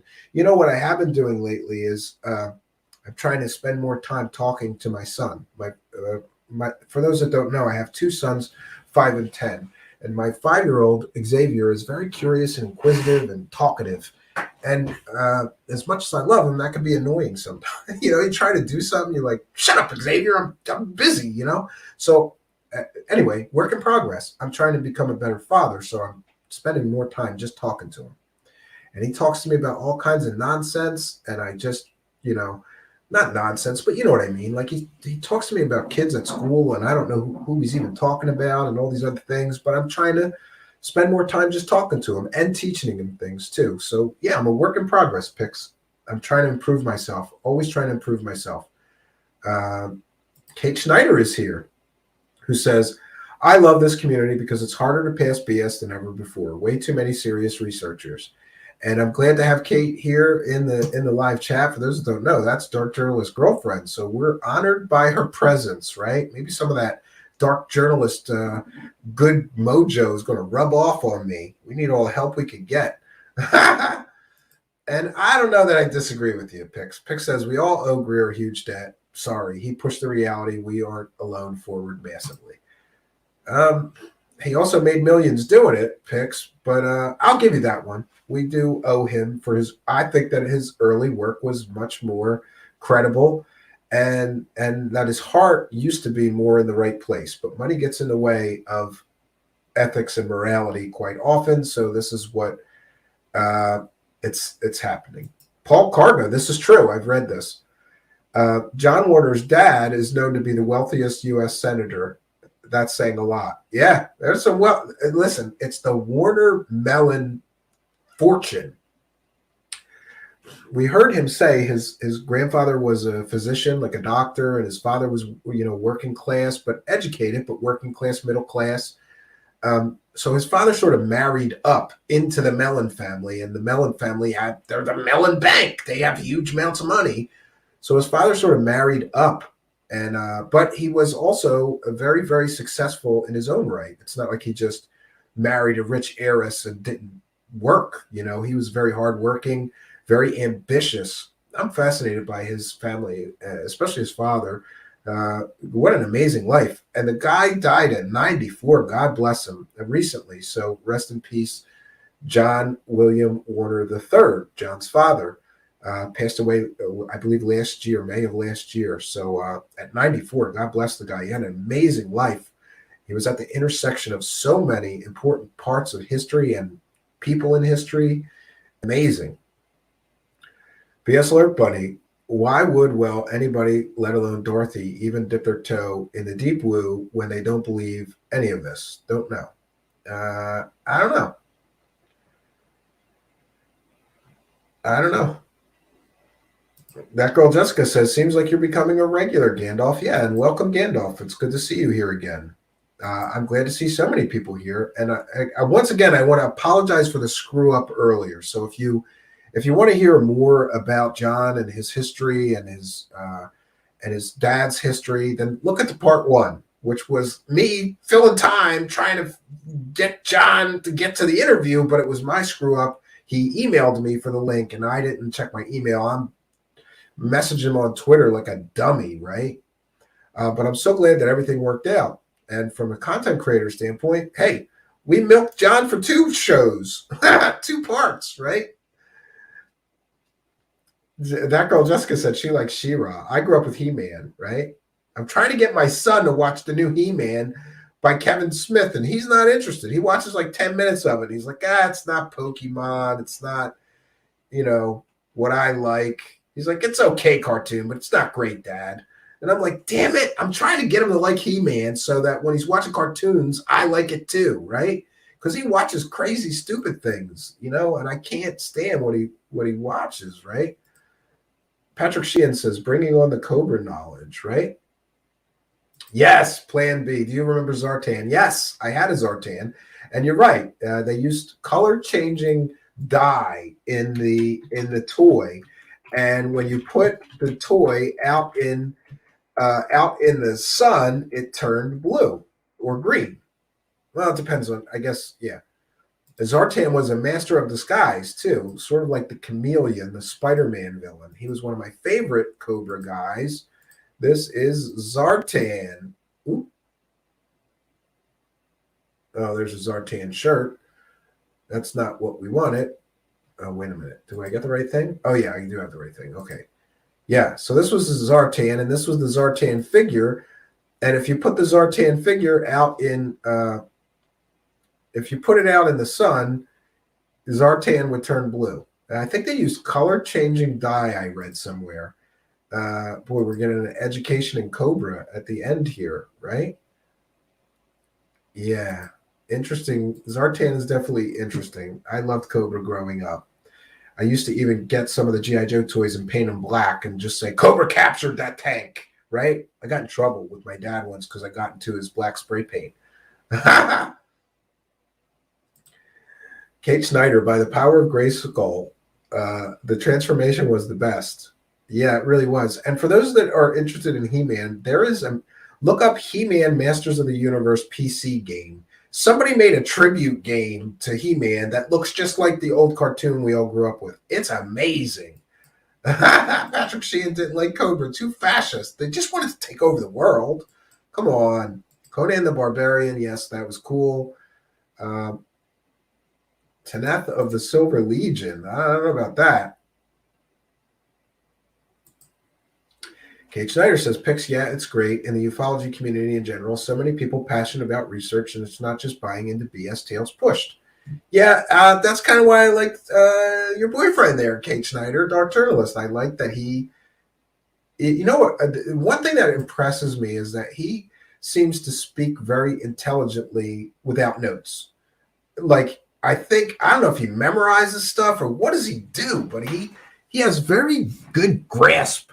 I guess you always admire traits in other people that you lack. Like, I can't do that. I need notes and slides and, I can't just do it off he's amazing sometimes. I've been catching up watching him, really enjoying the couple latest Joseph P. Farrell interviews that he did. And I hope to continue catching up. Yes. Have we found a new Stanton Friedman? Who is a trustworthy UFO researcher these days? There's a few left. I like John Greenwald from the Black Vault. I like Alien Scientists and a few others. I mean, there's a few other people that are still good, right?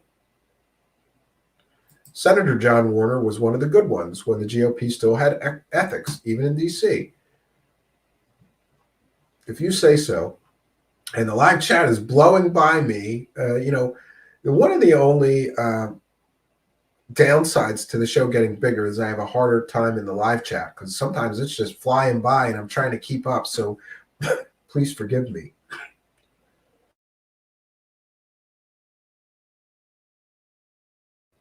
And those listening in audio podcast land, please forgive me as well, because if there's dead air, it's because of coughing or sneezing or hacking. That's right. I'm sick again. I had a cold for like 2 or 3 weeks, and then I had 2 weeks where I felt great, and now I'm back to having a cold. I don't know if it's the same cold that came back or I got a new one, and also the last couple of days I've had a temperature and I'm feeling crappy, and I got a headache. And a few people have mentioned to me that these seem to be the Omicron symptoms. And so I'm just out of an abundance of caution. I'm going to be taking a COVID test tomorrow because I'm once again really under the weather and feeling sick, right? Yes, I would add Dark Journalist as a credible researcher in there. I love his deep dives into the CIA and all those weird connections. Sorry, I had just finished talking about Dark Journalist. He would certainly be on my list of people that I still trust and think are well worth listening to. Jeremy Rise misses some mysterious stuff, I'm sad to say. Well, maybe he's just, Pix doesn't like me being dismissive of certain things or stories. Maybe that's it with your problem with him is similar to your problem with me there, Pix.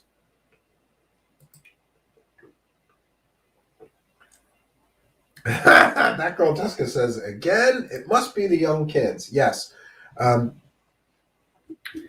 While my kids were doing school at home and we were all locked down and quarantined, I didn't get sick once in 2 years. As soon as my kids went back to school, I started getting sick again. And I mean, colds, stomach virus, flu. And now I seem to have something that feels like a cold, but a little worse. I have a headache. I did have a temperature. I woke up and having cold sweats. I mean, I was soaked with sweats in the middle of the night, and I was having chills last night. So I'm a little concerned, and so is my wife, that it might be the dreaded COVID. So I'm going to take another COVID test. I can't tell you how many I've taken now.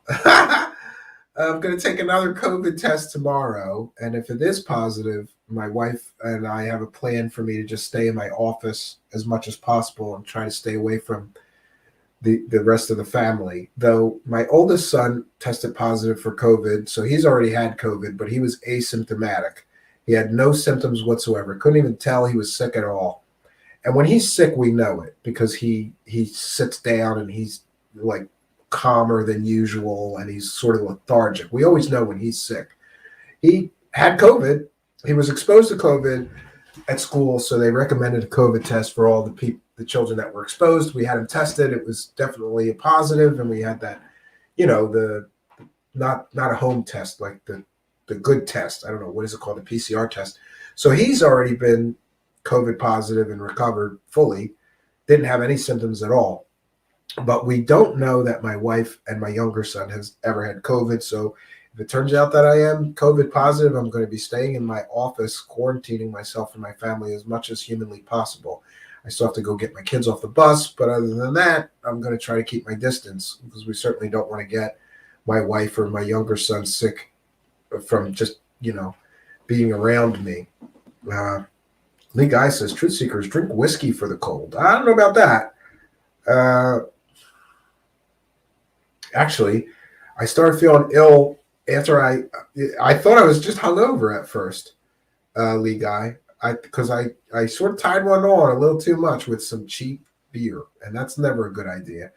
And the next day I woke up and I was like, oh, I don't feel so good. And later in the day I was like, oh, my throat's so scratchy. But I thought I was just dehydrated from drinking too much. Anyway, here we are. Got a headache. I could tell that I'm feverish right now. I have a temperature. I got a slight headache. It's not so bad though.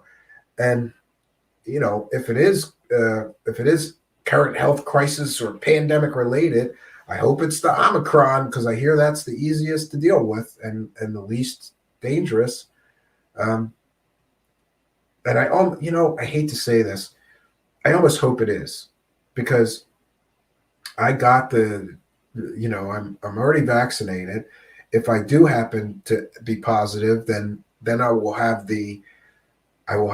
after the end of this, I would have the vaccine immunity and I will have natural immunity. And most experts agree that you really can't get COVID twice.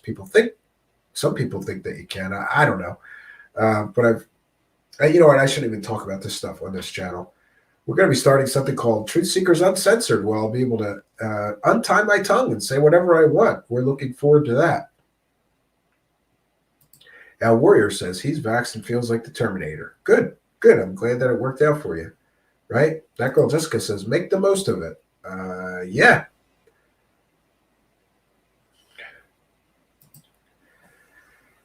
Grant Haygood, I'm going to take your advice.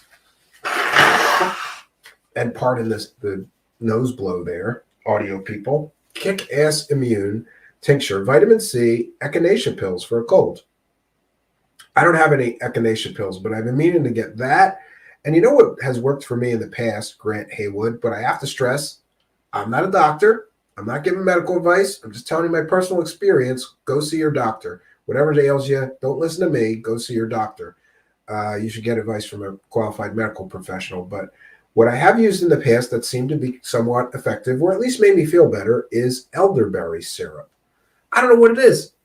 They say it's good for you. It can't hurt. So I've been drinking tea with honey and lemon. That makes me feel a little better. But the elderberry syrup, I think that works better, especially for throat stuff. It does something like coats your throat somehow. I don't know. Kate Snyder says, get off YouTube to say what you really feel, Stephen. I don't know how your boyfriend gets away with some of the stuff he says. I'm impressed. Right? Shot is great. I mean, being in your office, make the most of it. Yeah, I'll do 3 streams a day. That girl Jessica, I won't have nothing else to do. I'll be here lonely by myself, waiting for my wife to let me out. I think she's going to padlock me in here. No, she won't. Well, I wouldn't put anything past her. She wants to protect the youngest from getting sick, possibly, because he, you know how young kids are, especially with me. He's like, you know, Daddy, give me a back ride, and he's jumping on me, and he'll lay on me on the couch and stuff. So she's concerned that he might get it, right? Grant says my girlfriend is an herbalist and uses elderberry. Yeah, I'm gonna order elderberry and echinacea. I'm definitely gonna order that as soon as I get off here. Plan B says, would you jump onto Rumble? Well, it's interesting. We have a Rumble channel. We just increased our distribution to Rumble, Daily Motion, Odyssey, and BitChute, in addition to what we already do, which is Facebook Live, YouTube, and Twitch. But the problem is that some of these sites have these weird requirements. Like BitChute, the files can only be so big. So I got to figure that part out. And Daily Motion, you can only have hour-long uploads. So I got to only upload hour-long shows. We're going to be doing some shows that will be an hour or under just so we can get some of them on BitChute. Yeah, Rumble is something that we're looking into as far as live streaming. Or we may do the uncensored stream on Twitch, but then I hear that Twitch has some issues with censorship. I'm not sure about that. I'd prefer to do BitChute because that's like the wild, wild west. People are saying all kinds of shit on there. Nobody cares what you say. And to be clear, I'm not going to be saying irresponsible things, and I'm going to back up what I'm saying with science and some studies that I've been reading and some other stuff, right? Paul Cargo, I don't know what he means by this or if it's just a joke. I'm not a gynecologist, but I'll take a look. Ooh, okay. 2 grams of vitamin C a day plus vitamin D. Yeah, I got a whole, I don't have it here, but I have this sort of, I don't even know what it is. It's like a little tote. It looks like a fanny pack, but there's no belt attached to it, and it's all filled with supplements. So I've been taking zinc, niacin, vitamin C, vitamin D, vitamin E, a multivitamin, some other stuff. I don't know. I just have this whole regimen. But you know what? It's interesting. I stopped doing that. And then I got sick. The whole time, for 2 years, when my kids weren't in school, I was taking these supplements religiously every day, like 10 of them. And all this stuff, never got sick. My kids went back to school. I got lazy. I stopped the supplements, and I got sick. So now I got sick for a second time. But I think I feel better today than I did yesterday. We'll see what tomorrow brings. I'm going to try to get some rest. Thank you, Jesse Singer. I will definitely try to get some rest. So you're still on. Hot damn. Yeah, I'm about to bounce on out of here. So we had a really long day, and somehow I streamed for like 4 hours today. And I apologize again for the screw up with the interview tonight. It was completely my fault. Once again, I'm DMing John on Twitter going, where's he at? Why is he not here? He's supposed to be doing the interview right now. But it turns out that he's emailing me going, where's the link? I thought we're doing an interview right now. And we got our signals crossed. I wasn't checking my emails. He wasn't checking his Twitter. Hey, it all worked out. We got him. And boy, what a fun interview that was, right? I had a great time tonight. I hope you did too. I want to thank each and every one of you for joining us tonight. I especially want to thank all the kind and generous supporters and benefactors who sent a super chat. We're going to do one last thing here and check in with the PayPal donation. Some people don't like that super chat, and they would prefer to send a PayPal donation. And I want to remind you that we are a viewer-supported show. If we are broadcasting live and you're in the live chat, you can always send a super chat. But if the broadcast is ended and you are just listening to a replay and you still want to support our show, you can go to the description of the video here. In the video description is instructions to send a PayPal donation. Just remember to add a note, put your chat room user ID, and anything you want us to shout out, and we will. Right? And our last PayPal donation was a kind and generous $10 Great Britain pounds from Moody Mongol, who says, great work, Stephen. Get yourself some extra eggnog this Christmas. Praise the cash. So thank you, Moody Mongol, for your kindness, your generosity, and your support. The other thing that I should remind everybody is it's not always about money how to support us here. There's one other way that you can really help us, and this definitely helps, and that is to like, comment, subscribe, share these videos, send them to your friends. Share them on Twitter, share them on your Instagram, share them anywhere that you can, on Facebook. If you have some friends that like these strange conspiracy and esoteric topics, please copy the video link, send it to your friends, send it through DM, PM, email some people, send our channel link address out, and make sure that you take a few moments, if you can, like this video, smash that like button because YouTube loves it. And then YouTube will love our show more and recommend us more, and we'll get a bigger bullhorn. We'll get more viewers, and that is certainly in our show's best interest. Finally, I want to remind everybody, if you're listening in audio podcast land, you're missing half the fun. Go over to YouTube, put Truthseekers, one word, in the search bar. Look for me, the strange guy with the sunglasses. That would be me, Stephen Cambian, your host here on Truthseekers. And once you find our channel, it's very easy. Just put Truthseekers in the YouTube search bar. We pop right up. You see me with the sunglasses, with that avatar. Hit that subscribe button. Smash the notification bell. And then next time we do a live broadcast, you'll be notified. And you can come here and take part in the live chat. You heard tonight, I let my audience ask the guest as many questions as we can fit in. So if you have a particular interest in a guest and you always wondered something and you want to ask a question to the guest, we let you do that here. And there's always a lively and interesting discussion in the live chat. People come here, some people come here just to socialize with cool people who are interested in these cool, strange topics. And I want to let you know, if you're not already here for the live broadcast, you are most welcome here. We welcome you here. And we want to have you here. We want your input. We want your questions. We want your participation and that interactivity. It's a big part of our show here. What can I say? We're trying to build a bigger bullhorn. And certainly there's a lot of people listening in audio podcast land that aren't here for the live broadcast. So come on over to YouTube, put Truthseekers in the search bar. It's easy to find us. Smash the subscribe button and be a part of our live taping and broadcasts here. Remember, we do the show live and tape it, and then it goes over to the audio podcast distribution network. So please come on over and enjoy the live chat with us.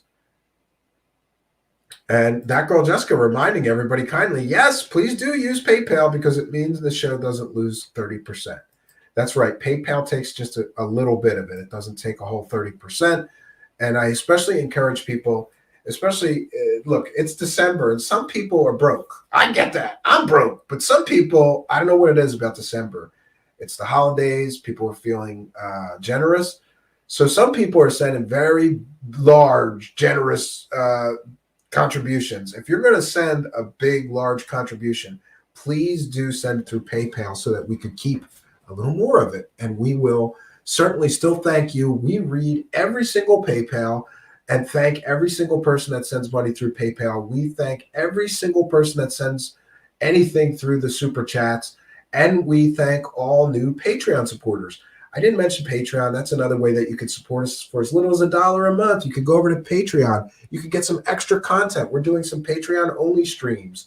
We do a video show journal talking about the show every month and what's coming up next month. It's sort of a backstage pass. There's just some extra content there. But I always say this, if you're broke and a big fan of the show or you're having a tough time, just send me an email, truthseekershow@gmail.com. Say, hey, can I get the PayPal benefits? Don't tell me what, I don't need any specifics of why you're having a tough time. And it's not that I'm not interested. I just feel it's none of my business. My point is that I don't like putting stuff behind a paywall, but it's a necessary thing for us to do that. My point is, if you're a big supporter of the show and you'd like that content, whatever's going on, just email me and I put you on a list and then I send you out the Patreon links manually when I post them. I do that every month for people, and many people, their situation improves and then they give me the $1 or more. And remember, it's $1 or more. Some people are very generous, and I'm thankful for every one of you. I'm so blown away that there's people all over the world. Tonight we had people from Norway were throwing money in my hat, right? We've got people from England throwing money in my hat, Canada, Japan. It is crazy. Mexico. And it warms my heart to see so many people throwing a couple of bucks in my hat to keep the show going. Archaic Revival asks, do you Venmo? No, but I'm going to sign up for that in Cash App. I want to make it as easy as possible. Plan B says 30%. Yes, that's what YouTube takes from the super chats. So, for example, if somebody sends $10, I really only get like 7 of it. It is what it is, though. We're thankful for the super chats because it's the most convenient way, and people prefer it. I don't know. There's just something easy about hitting that money button, and plus the recognition, because you get the recognition in the live chat. Your comment posts real big with the colors, and everybody gets to see that you supported the show, right? That girl Jessica says, we love a gracious host. Well, I try to be as gracious as I can be, and I mean that about the Patreon benefits. And the reason I started doing that is because somebody messaged me, and they told me their whole story, and I felt terrible because I know them. I know they were, I'm not going to name them. It's their business. They were in the live chat every show. And they were very big supporters. I seen them on social media sharing every show. I seen them commenting on every show. Big supporter of the show. And they reached out to me and told me, how much they enjoyed the show. And then they told me this whole sad story about how, COVID and all these things affected their financial life and how much they would really like to support me on Patreon and get those extra benefits. But, X, Y, or Z is going. And I felt terrible. And I just said, here it is. Take it. Hope you do better soon. And they did. But, they made me aware that there's people out there that are really supporting me. And I don't need $1 that bad. I would much rather just give it to you and have your support and your, sharing the videos or helping us in other ways. There's all kinds of ways that you can support the show. So, what can I say, folks? I want to thank you guys, especially for indulging me with 2 parts on what should have been a 1-part show.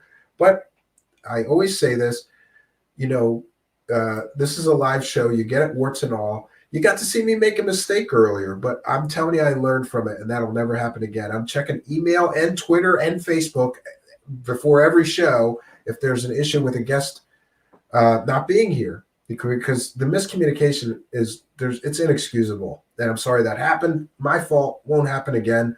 I always learn from my mistakes, or I try to.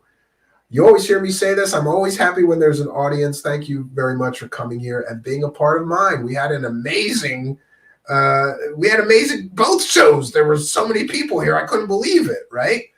And I'm glad for that. And I, again, apologize to the people who showed up to the first show. If you want to get some background information, and it's in the first one.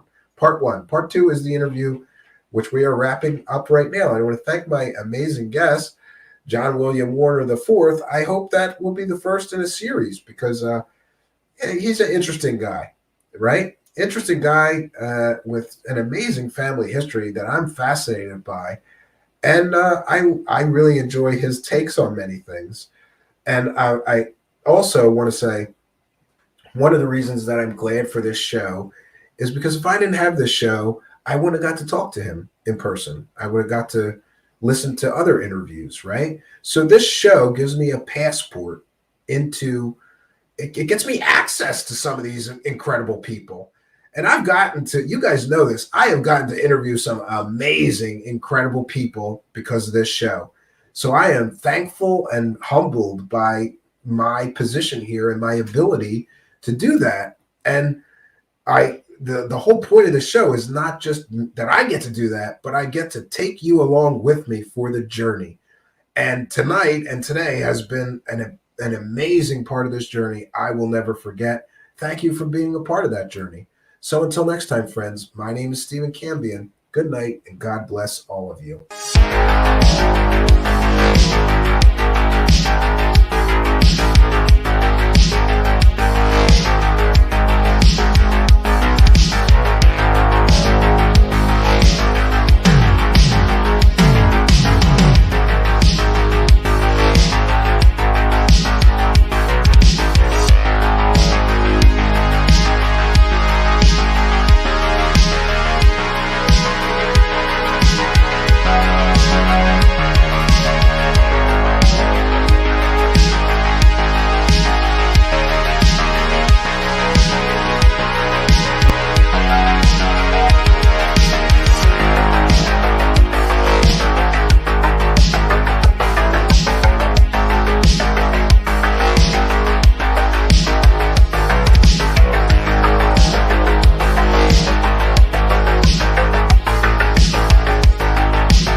Truthseekers is a viewer-supported show. Wonderful people like you who enjoy this show send pledges in the form of super chats, super stickers, super thanks, PayPal, or Cash App. Instructions for how to help are in the description. You can also join our Patreon, and for as little as $1 a month you can get extra content. Patreon supporters get a backstage pass, early access to all our production videos before they are distributed publicly, Stephen Cambion's music, private writings, a monthly show journal, and more. You can also become a YouTube channel member for $5 a month. A YouTube membership includes all of the Patreon benefits, plus a special members badge, priority reply to video comments, and the live chat, plus a monthly members-only video. We thank you all, kind and generous benefactors, for supporting Truthseekers. Thank you for your generosity and support.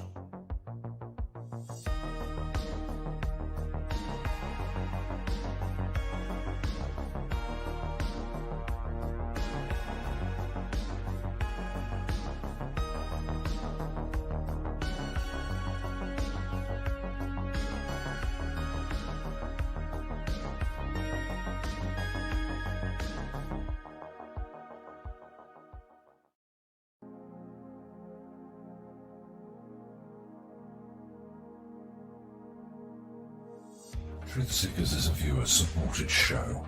Now there's a great way to support these broadcasts and show your support. Please be sure and check out our merchandise store.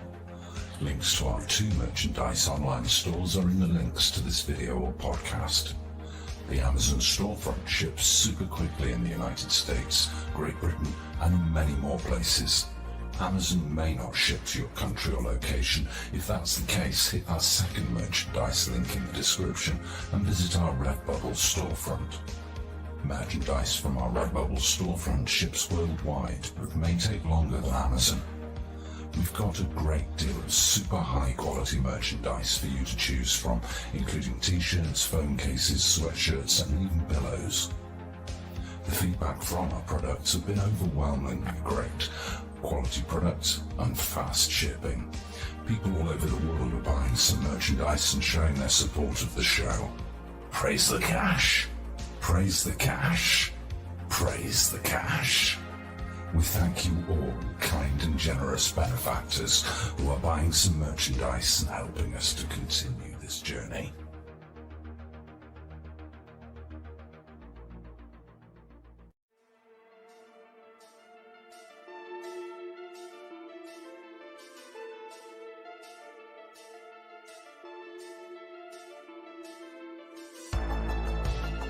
Thanks for being here. This is Truthseekers with your host, Stephen Cambion.